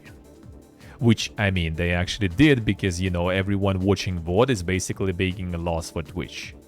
So, like, yeah. Twitch cited confidentiality obligations when pressed by the KTC to provide justifiable reasons for initially limiting the maximum viewing quality. Oh, they also decreased the viewing quality. Like, dude, it's like like fuck around and find out, man. Are we gonna like make you pay for, you know, for our people watching content on your platform? So well, they drop the quality, so you know the broadband is used less to pay less, and then oh damn son, why did you lower the quality? Well, because high quality we need to pay more because you want us to. But yeah, I guess if it goes to international law, maybe they have some sort of like pretense still to fine Twitch with that. Even though I think 300,000, even though Twitch is not profitable, but still for Amazon-owned company, 300,000, as I said, like I think Bezos probably not gonna wash his yacht like, you know, one day, maybe 1 week even. So that's probably not gonna be that big of a deal. But yeah, they just can leave. Same as like Twitch left, like Twitch in the first place, Twitch never was in Russia. Like, Twitch for ex-Soviet countries was basically based in Germany, if I remember correct. At least last time they messaged 2 years ago was pretty much from Germany. So yeah, they never even was there, and they constantly get fined in Russia now because, you know, they're not, like, removing the content that the government doesn't like and stuff like this. I mean, obviously they're not paying shit. Might be, maybe he did, what is this? Is it the trailer of the mobile stuff?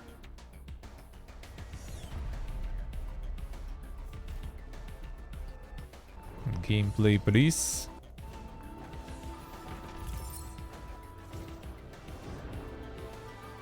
See, all those buildings and stuff gonna be time gated, and you will need to pay to remove the limitations and stuff.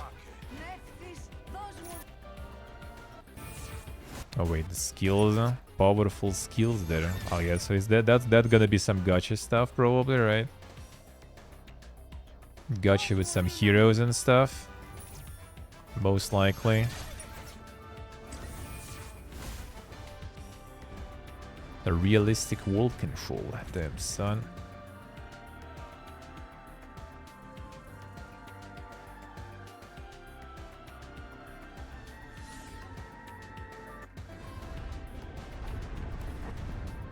Dynamic battlefields. I mean, it doesn't look like particularly kind of like a bad sorta, right? But you know that it is gonna be like all like milk dry with all this like stamina systems, you know, time golfing right now, basically. I golf pretty much right now. Prepare. I'm just gonna check last spot for what you guys posted to me. And we just gonna go in. So yeah, prepare. Right, so next week we're gonna be doing some reacting, seems like, right? Yeah, we have the Naked Connect February 29th, alright. We'll check it. More Greedful they gonna show. We gonna see that.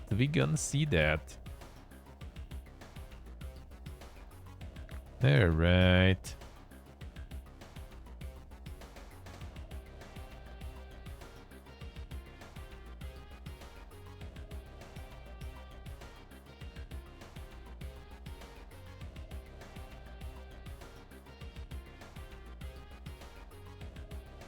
This one. Star Wars Battlefront Classic Collection Xbox DLC appears to be a stolen mod and not the original DLC. Nice. Asper ripped an outdated mod off of ModDB, where a modder attempted to recreate the DLC on the PC version of Battlefront 2 Classic.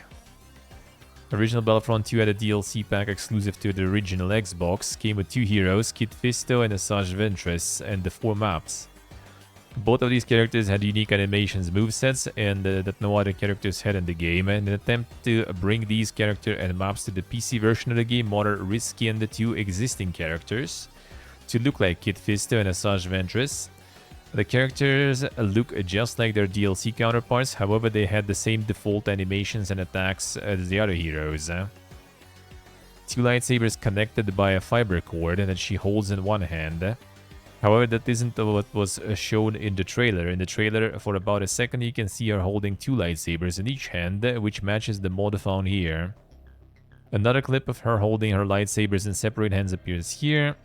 This is how it's supposed to be. Make things worse, the mod that Asper is using to represent the original DLC is outdated.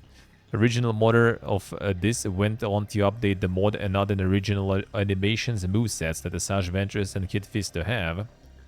I'd like to add on that the original modder is aware of the situation and made a post in the Steam forums trying to contact the devs to use the updated version of the mod to at least make it believable that it resembles the DLC. Classic, man, classic. There's like EA with like some pirated copies of the game that they start selling and stuff. Or was it EA, I think, right? Now this shit too, insane.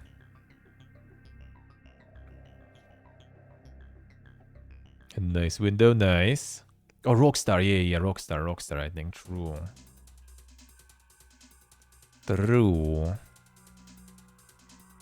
Alright, this it. Let's get some golfing going.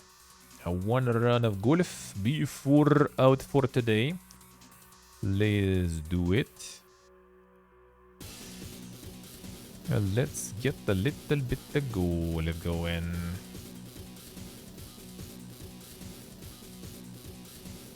Thank you for watching, Firewater. Thank you, sir.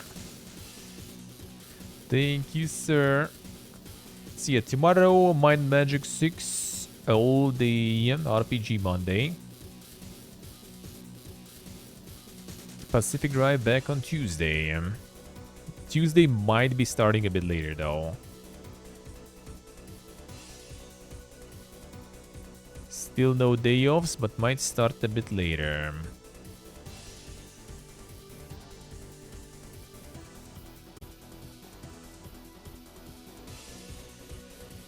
There we go.